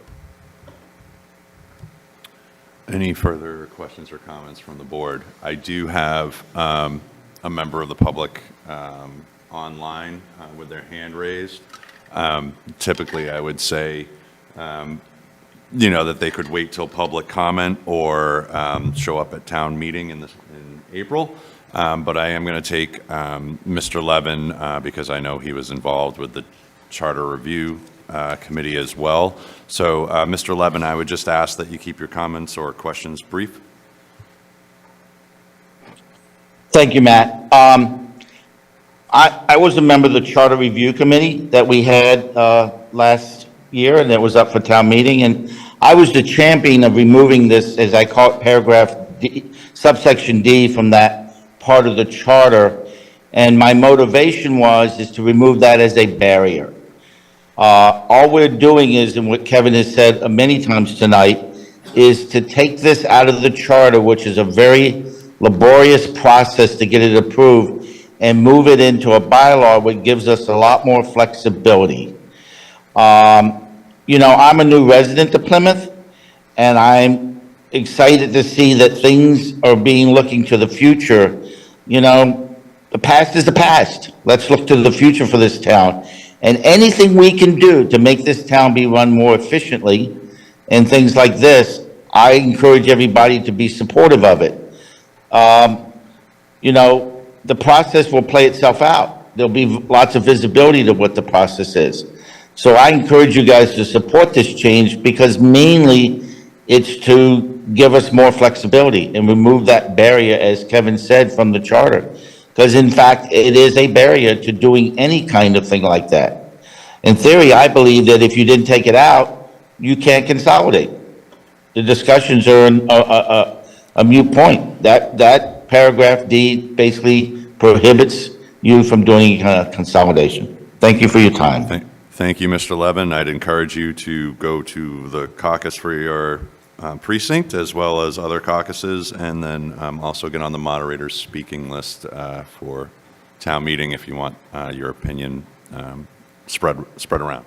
Are there any further questions or comments regarding Article 21 and 22, and then we can go on to 23. Seeing none, Mr. Canty, let me, there's more to that PowerPoint, correct? There is, yes. All right, hold on one Not moment. much more, but more on another one. Okay. Okay, I think we're there, on to the next page here. Yes, please. Oh, hopefully it doesn't jump a couple slides. Is this the next slide? That is. Okay. All right, nailed it. Got it in one. All So, right. Article 23 is, hopefully you'll be informed by what we just went through with 21 and 22, for the reasoning here, but it is to add a provision in the charter to allow, as in bold there, the Charter Review Committee shall also have the ability to propose new or amended general bylaws for town meeting consideration as part of their report. So right now, a Charter Review Committee, like the one we just had, can suggest removing something from a charter, and sometimes when that is suggested, a comment is made that it should be in a general bylaw. And I think one of the reasons some people were uncomfortable with the charter change that Article 22 seeks to do when it was part of the bundle was that although there was talk of a bylaw being proposed at this town meeting that we're about to have, no bylaw was presented at the October town meeting where they were voting on the charter change. So, if the argument is going to be made in the future, we should take X out of charter and put X into bylaw. Now, a charter review committee can propose said bylaw that they want to substitute instead of the charter provision that they're removing. If, of course, Article 23 were to be approved. If Article 23 is not approved, they would not have that ability. They'd have the same ability or lack thereof that they currently do. But I think it makes sense for town meeting to be able to analyze, like we're trying with 21 and 22, to analyze the merits of the complete proposal, which is take X out of charter, put X into bylaw, and if town meeting agrees, then they could say yes to both. If they disagreed, then they could say no to both. And this would allow a future charter review committee to do so. Charter review committees meet at least once every 5 years, are organized to review the charter, so we've just had a lot of charter-related action in town, so maybe we're going to have more on the 5-year end of that time frame before we touch it again. Who knows? But within the next 5 years, they would have the ability to do that if 23 were to be approved. So I think it's relatively self-evident, but I am certainly available for questions. I do have one quick Sure. question, and bear with me I think you started to kind of hit on the topic, and I was monitoring too many things at the time when I think Sure. you answered it. So we're, again, looking at another charter amendment. If this amendment passes in the spring, how does it catch up to all the amendments that we did that, actually, it would have been good to have the town clerk here. I don't even know where that stands as far as getting up to the State House yet, because as of the last I heard, it wasn't even there yet. I don't believe it is. So, which is slightly disconcerting in and of itself, timeline-wise, because we're going to be coming. April came before we know it, and the next fall is going to come before we know it, and that's a whole year. And we do know that it takes, like you said, 18 months to 2 years. Right. Are we trying to get this, since she has not completed that work yet, are we trying to get this into what goes up to the State House? I mean, are we just going to delay sending up to the State House what was done, half a year ago at this point? From getting into that 18-month to 2-year timeline? I just feel like we're slowing down a process, or I'm just not sure what's going on with the process. So this can happen independent of that. I think the holdup, I won't speak for the town clerk in vivid detail, but I think the bundling of some of that stuff made some of the votes on what passed, what didn't pass, a little harder to, especially when people started making motions to amend and yada, yada, yada, it became sort of confusing. So I think the town clerk is spending the time to send up the right information. But that process is independent. This is just one discrete, and this and Article 22 are will not hold that process up and could go up themselves because even if they were to go up first, because what they're changing is not affected in the. Right, it's striking and then adding additional It's language. it's Okay. adding this and striking Right. the other thing is independent of that, very easy to digest, clear to know what the vote was. This could go up independent, would not slow that effort down whatsoever. I guess what I would say then in a presentation to town meeting is that the language, for example, in this charter amendment change, the language that you see before you is in the current charter before the one that's going up to the State House. I'm concerned that it might be a little bit confusing, especially if we have new members that didn't even see, they may never even have opened the charter at some point. We definitely have new members between last town meeting and this new town meeting with vacancies and people actually being Right. caucused in. So I don't know if there's a way to clarify that to just, despite what you did in the fall, this is what's out there, and then going up, despite whatever is in timeline that stuff gets in, that this is the new piece, if you will. I will try. Hopefully, I'm not making more No, confusing. I understand what you're saying, and I will try to highlight that for folks. And of course, I will also be available for questions on town meeting floor, should any arise like they have tonight. At this point, I'm going to stop sharing unless you have more slides so that I can see everybody online and see if there are any questions online or within the room for Mr. Canty. Seeing none, thank you very much, Mr. Canty. I appreciate you coming in this evening, adding yet another meeting to your week. So, Of course, happy thank to be you. here. All right. And next, so in the amended, due to scheduling, in the amended agenda, thank you, we have Mr. Gould coming in. Mr. Gould, thank you for hanging in there with us this evening, and I know we're getting started with you a little bit later than had planned, but I appreciate you coming in, and I understand you want me to open up that PowerPoint, Yes, and I please. will bring that up. Extras. Here you go. Is it on yours? It's in the book. Okay. Okay. I think that the floor is now yours, Mr. Gould. And just point at me if you need me to switch the slide. Thank you. For the record, Dave Gould, Director of Energy and Environment. I have four capital requests that I'd like to present to you tonight.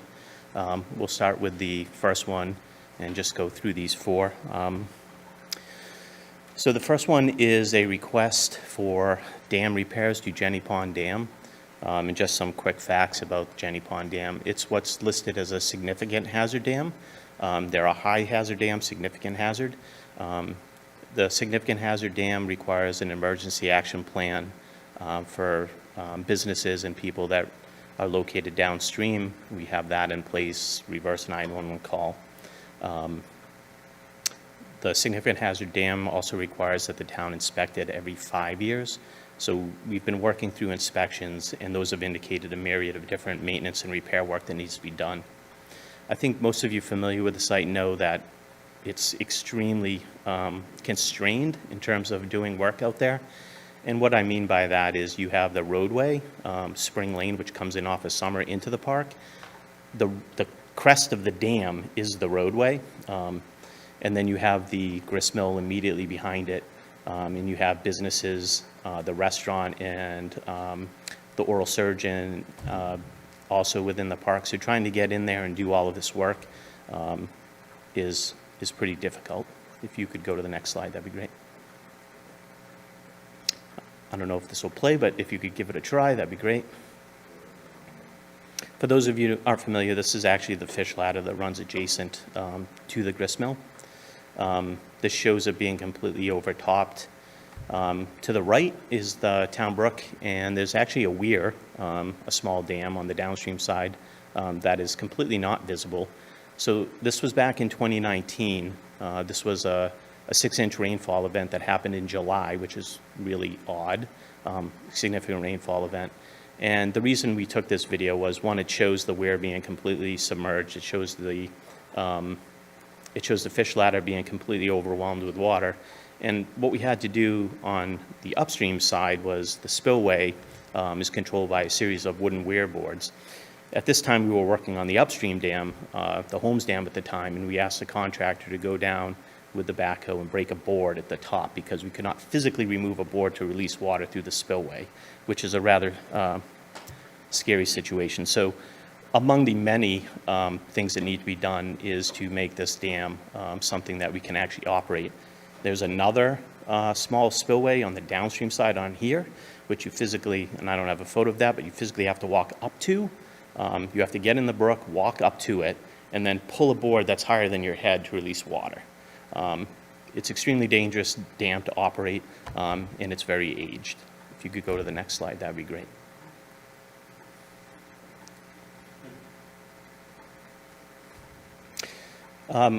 What this shows you, and I hope it's not too confusing, but you can see at the top of the screen is Summer Street.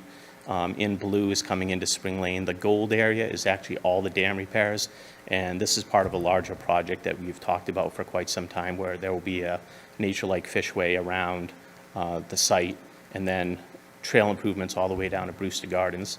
One of the unique things about the nature-like fishway is it helps us meet a requirement that the dam doesn't currently meet, and that is to pass a 100-year storm event.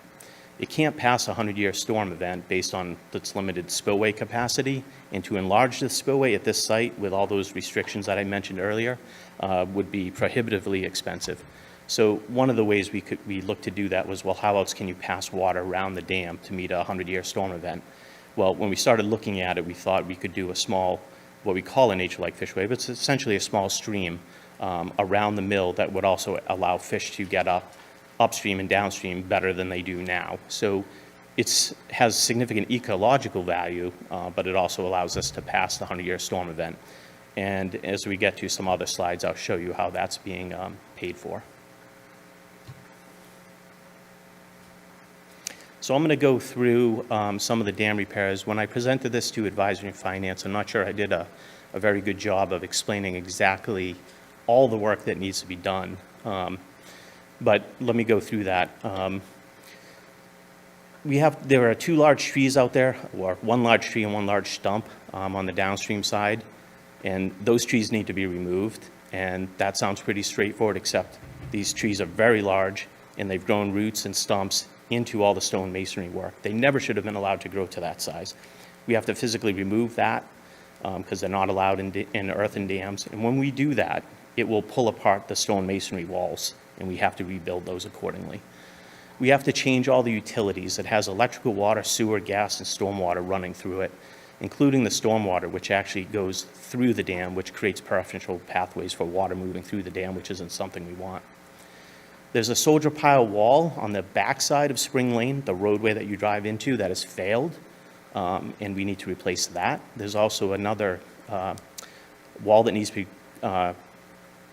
be constructed, which we call an angled cast-in-place wall to support the dam underneath the mill deck. There's a weakness there that needs to be supported. There's the maintenance of the spillway, which I mentioned earlier about trying to move boards in and out. We'll have a lifting mechanism so that in the case of emergency, one person could actually lift out and remove a weir board. We would install railings and gates on all the head walls. We would also do a significant amount of seepage on the downstream side, so on the mill side, where the sort of garden area is, there's a significant amount of seepage coming through the dam that we need to repair. On that downstream weir that I mentioned that was completely over the top that you couldn't see, it's completely failed, it needs to be replaced.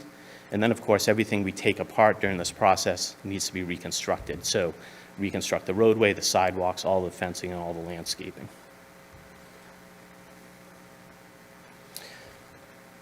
In regards to funding, as I mentioned, the nature-like fishway is something that we saw both ecologically and from dam safety would be something beneficial. We applied to NOAA for funding for that project, and we were successful. We received $10 million for that project.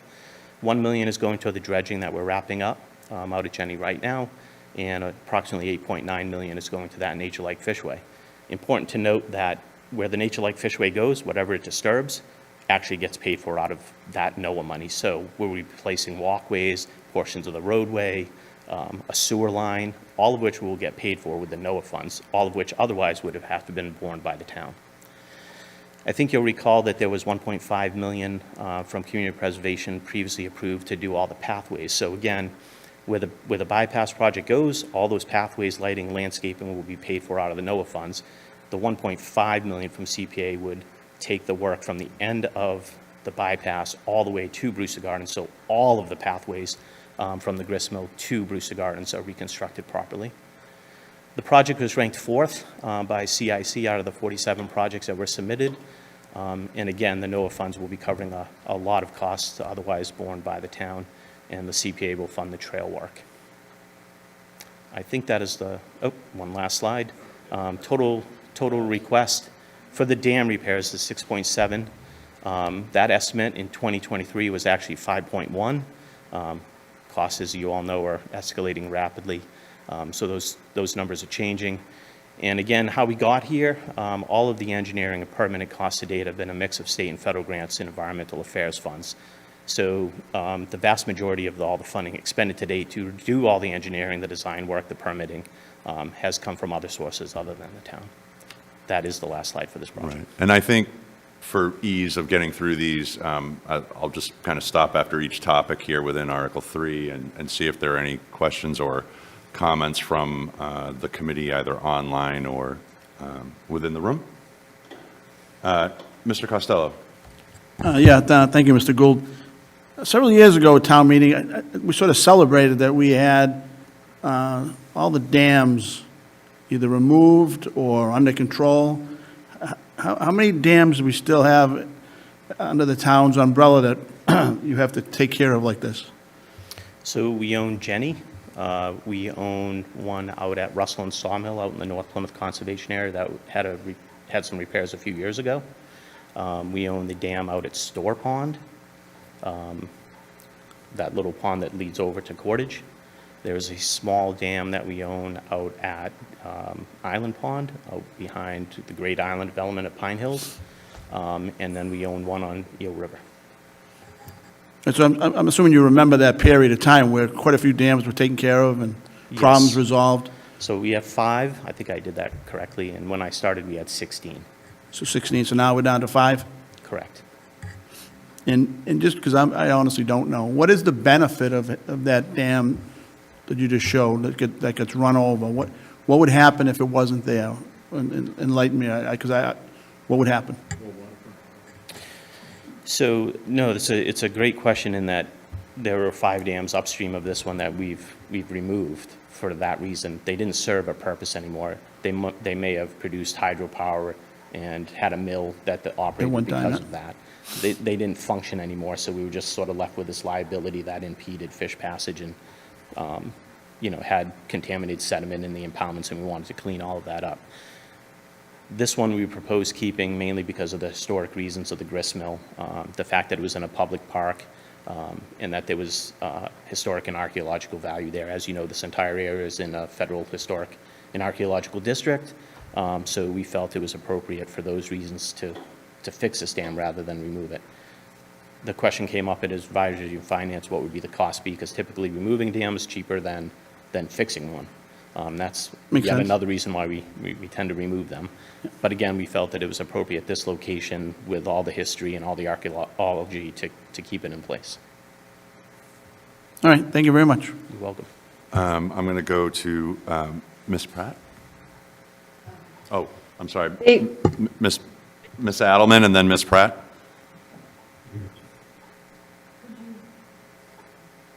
Could you remove the dam, or would it destroy, like, the grist mill there? No, you could remove the dam. The mill wouldn't operate anymore because it wouldn't have water for the wheel, but you could certainly remove the dam. Thank you. I was going to feel free to jump in there and answer that question. My former life, maybe known here or not, was running that mill for Plymouth Patuxent with another miller. Ms. Pratt, go ahead. David, on the map that you presented, you have some areas in purple that are marked habitat improvements.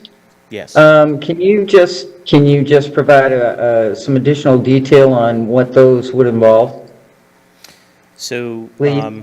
yep, within Town Brook itself, downstream of the grist mill, there are several locations where stormwater enters into Town Brook, and there's been an accumulation of sediment from those stormwater pipes that discharge into the brook. We would like to dredge that sediment out, remove the invasive vegetation that has grown in because of that, and do some habitat features. There's an area underneath the Market Street Bridge where Town Brook is overly wide and gets overly narrow, and we'd like to narrow that up with some rock and create some other habitat features so that when the fish are actually coming up, they have some cover. And some of the other features would actually create more oxygen in the water as it would run over small runs and riffles to improve habitat. And again, that would be covered by the NOAA funding. Thank you. Okay. You're welcome. No follow-up there. Mr. Gould, I do have one question, and I guess it does kind of relate back to my time there. The spillway work that was done there, I know that that was hopefully just a stopgap measure. I know that that's greatly improved. The herring coming back out to the ocean from their spawning grounds. I don't know if anyone remembers what horrific smell and looked like when they were coming through the dam and just falling onto the rocks. So I appreciate that work, and I look forward to seeing a much easier pathway for them back out to the ocean as well as upstream. It won't be as hard up that fish ladder.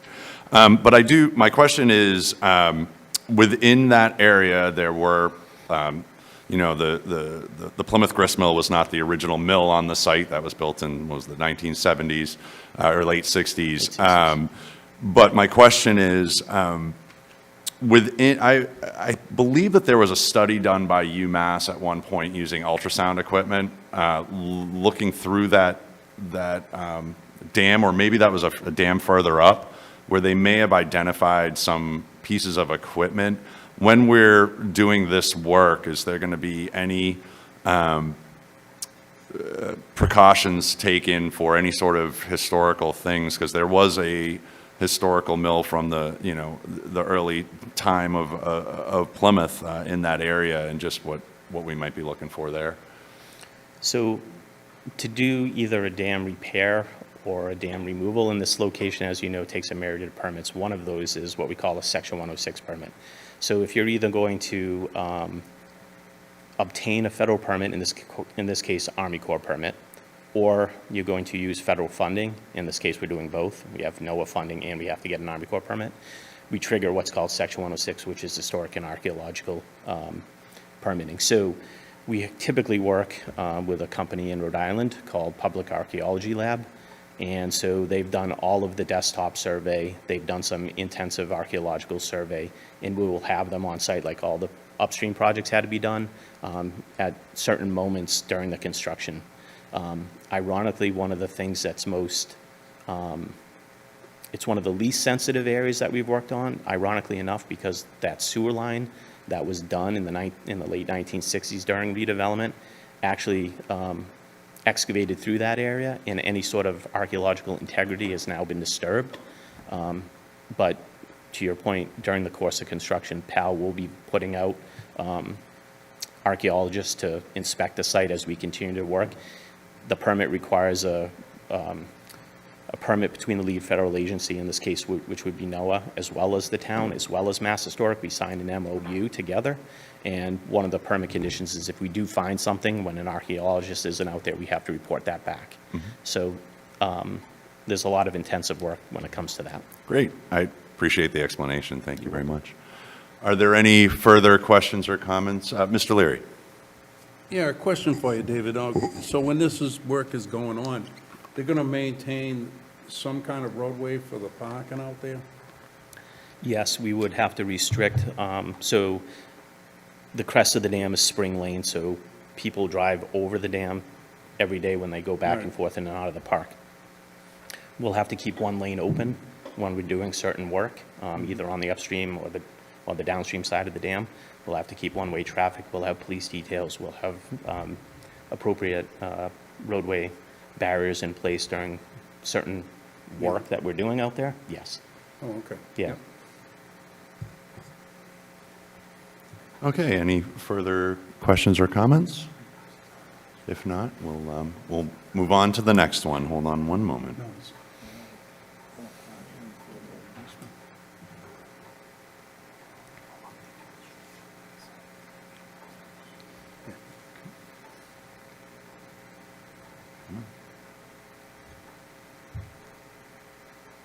Doesn't want to go to the next one. There we go.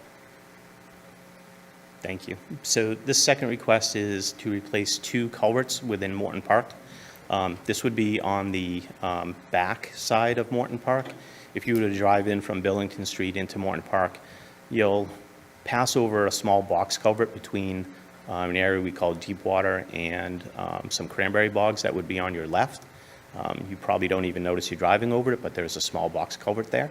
And as you continue on that roadway, past Branch Point Road and turn towards the park, you would go over a small arch bridge, a rather beautiful arch culvert that actually has Town Brook conveyed through it.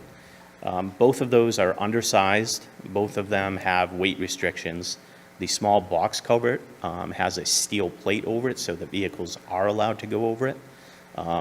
Both of those are something that is probably even more important than they ever used to be, in that now the main entrance to the park in the summer months, everyone comes in over those 2 culverts. So a few years ago, we had those inspected, which resulted in the 2 weight restrictions and the steel plate being placed.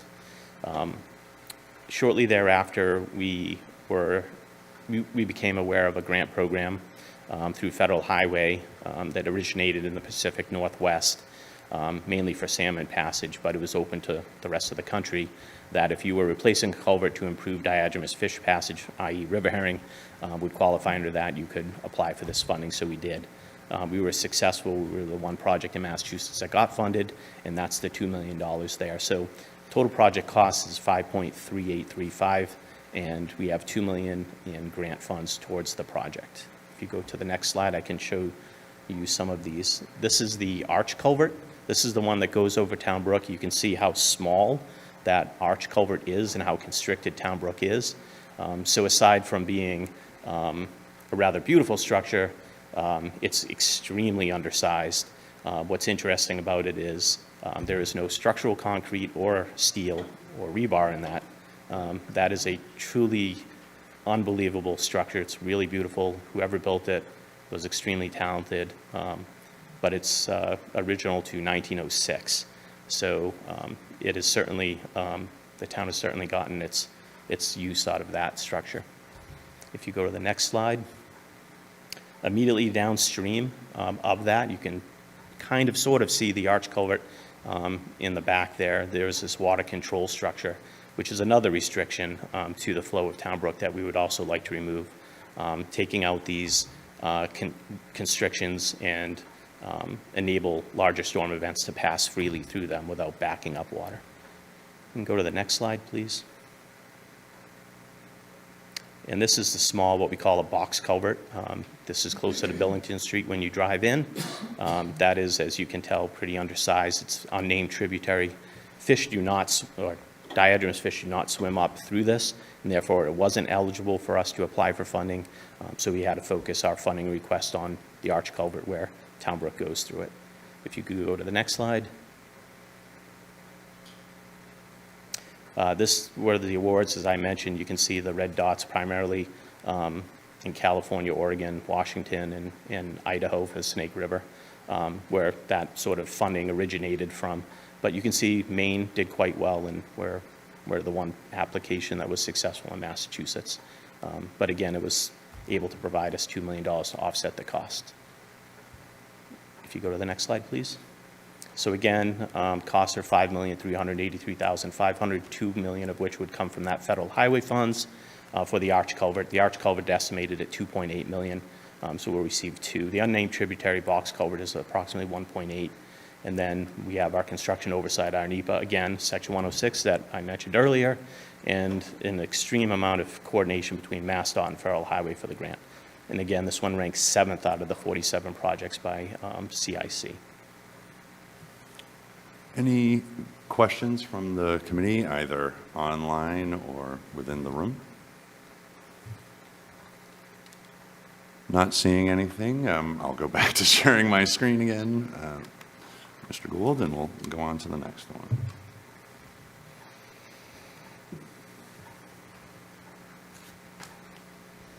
Our third request is to utilize $100,000 from our Environmental Affairs Fund.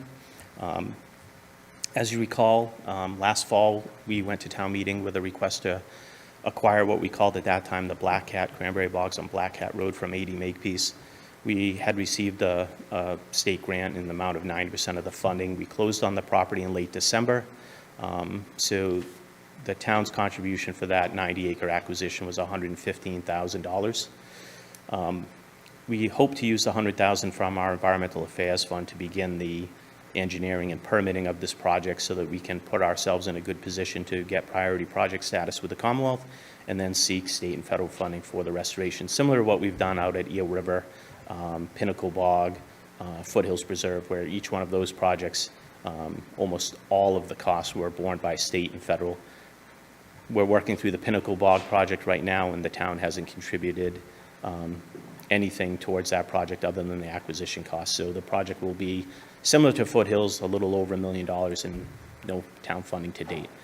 So we would just like to utilize the funding from the Environmental Affairs to get the design work started and put ourselves in position to move along the design and start getting some additional funding to bring the project to fruition.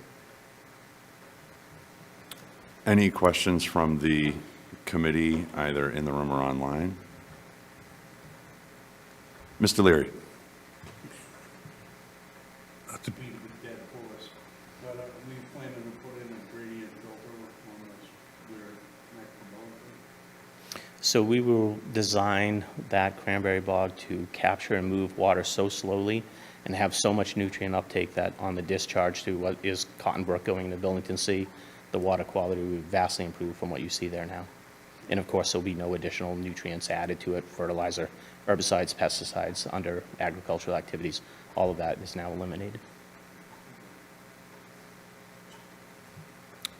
Okay, not seeing any further questions, we'll move on to the last one.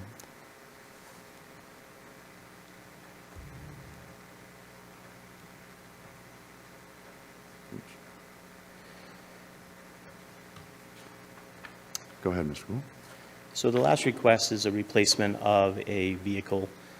We have a vehicle called the ME6, which is a truck with a salvage title in rather poor condition, and it's been used for years out at Long Beach. We'd like to replace that by reallocating another truck that we have, which is ME9 from our natural resources to the beach. We'd like to replace ME9 with a new SUV electric vehicle that would be used by staff, primarily the sustainability staff. Because it's an electric vehicle, we had sought to use funding from the Environmental Affairs Fund for that.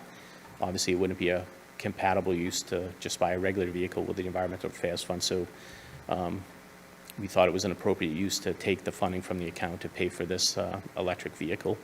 And again, as mentioned at the Advisory and Finance, we do have a town policy to electrify the fleet, so we're trying to follow the policy that's been established by the Select Board, and again, to offset the cost to the town, rather than appropriating general funds to use the Environmental Affairs funding for that purchase. Any questions regarding this item from the committee, either online or here in the room? Mr. Costello. Just quickly, what would a comparable gas-powered SUV cost? Is this a premium we're paying just because we want to electrify it? I do not see that as a premium, no. $52,000? For an SUV, I did not see that as a premium. Again, we have a policy in the community that if you can buy an electric vehicle, that is the town's policy to do that. And again, when we had the opportunity for us to use that for sustainability staff, we prefer to use the Environmental Affairs Fund, so it's not coming out of general fund. In our book, will we get a cut sheet on the vehicle? We have that. Are you just looking for the dough? Are you just looking for the money for a vehicle, or do you have a vehicle already spec'd out? No, we spec'd it out. I think it should be in your supporting documents. That's how we got the cost estimate. Okay. From a vehicle. We had that. And because it's an EV, it's also eligible for the $7,500 reimbursement from Mass DEP. So after we acquire it, we'll put in for the $7,500 to reimburse. Again, that wouldn't be eligible if it was just a regular gas-powered vehicle. Okay, thank you. You're welcome. Any further questions or comments from Mr. President? Seeing none, thank you so much for coming in this evening, and I know it was a long one, so I okay. appreciate you taking the time. That was Thank you. helpful explanations. Thank you. Okay, that concludes the article piece of our agenda this evening. At this point, I'll go to public comment. And not seeing any publics, we are going to move on to old business. I think I only have one little piece of old business. I just want to, did you have your, Mr. Costello, Legislative Oversight Committee meeting on the 6th as you had planned? No, that was actually going to be my update. I had to postpone it due to a conflict, but we've rescheduled it for Monday, March 24th, I believe it is. Is that a Monday? That would be the Monday, yeah. Yeah, so we're back on, but I was not out of town, but I was out of town all day, so I postponed it. Okay. So I'll have an update. Actually, won't make the next meeting because it's the 20th, right? It'll be April 20th. Yeah, so the only thing I'll have is an update. Would be the next one that you could make a presentation at. Yeah, okay, and I'll have the agenda for our next meeting. I'd appreciate that. I mean, there's been a lot, and I know there's been a lot put on your plate. I just haven't. No, I'm looking forward to it, but no, I'll get you something here shortly. Thank you. All right, thank you. Any other old business? Oh, Kristen has her hand raised.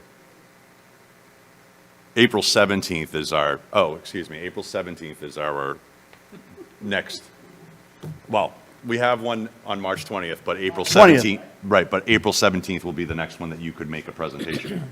Yeah, I think that'd be best. The meeting will have taken care of our meeting, yes. Thank you. Yep. I had it wrong on my own agenda, sorry about that. Kristen, can you make note for the one that goes out tomorrow? All right, any other old business? Seeing none, any new business? Mr. Hutchinson.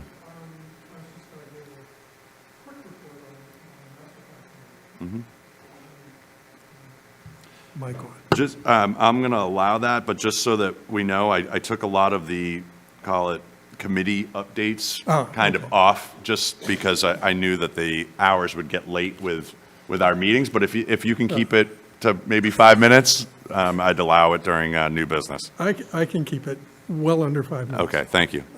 Basically, we had a presentation from Lee Filson on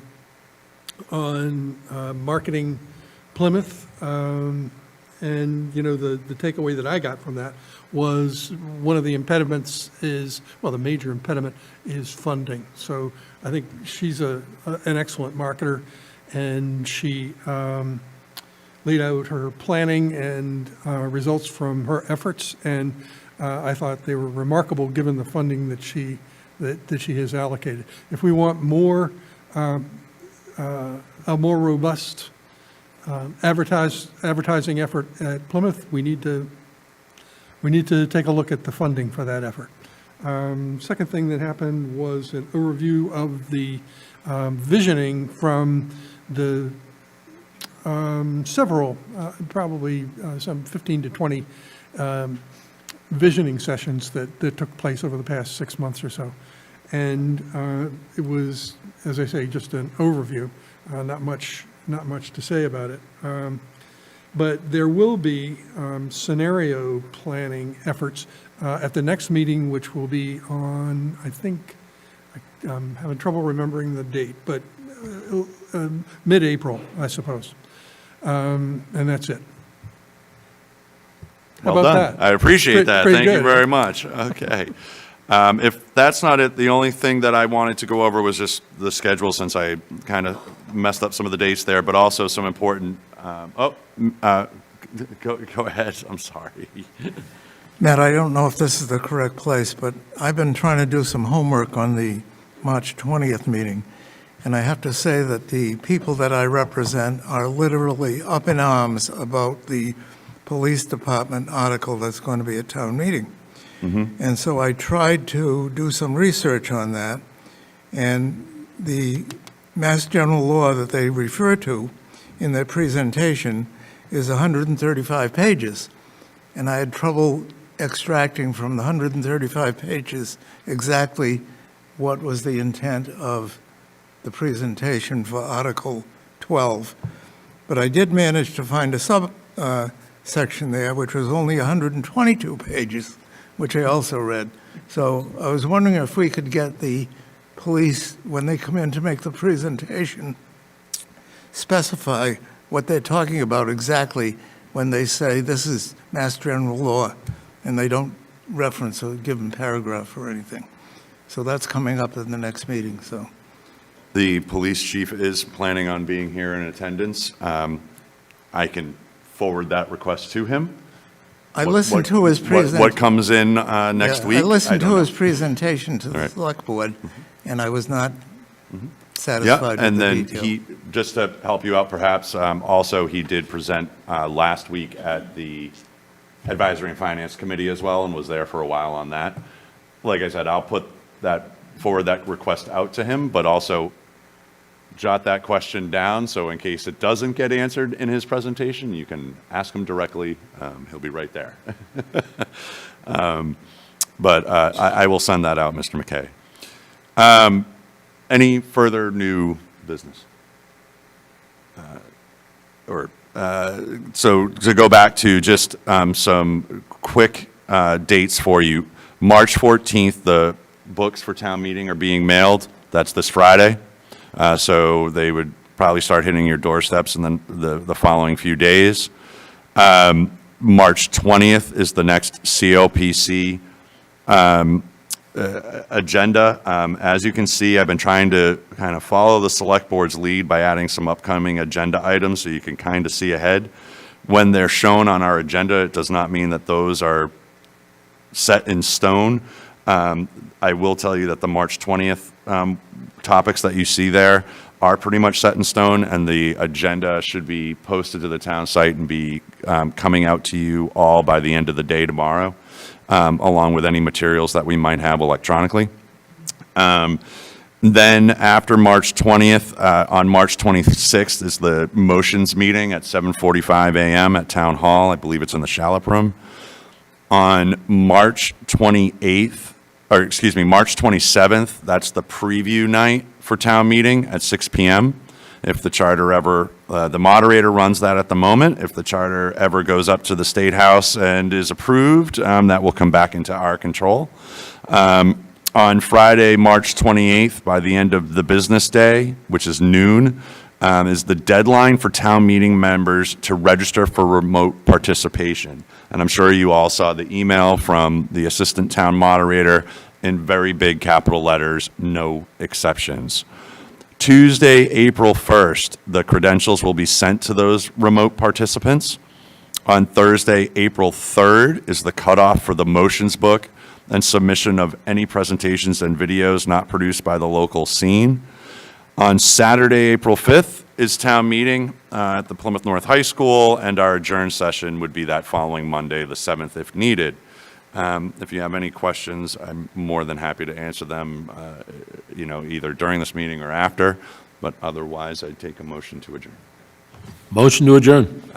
Motion to adjourn by Mr. Brewster, seconded by Mr. Delafield. Thank you all. See you next week.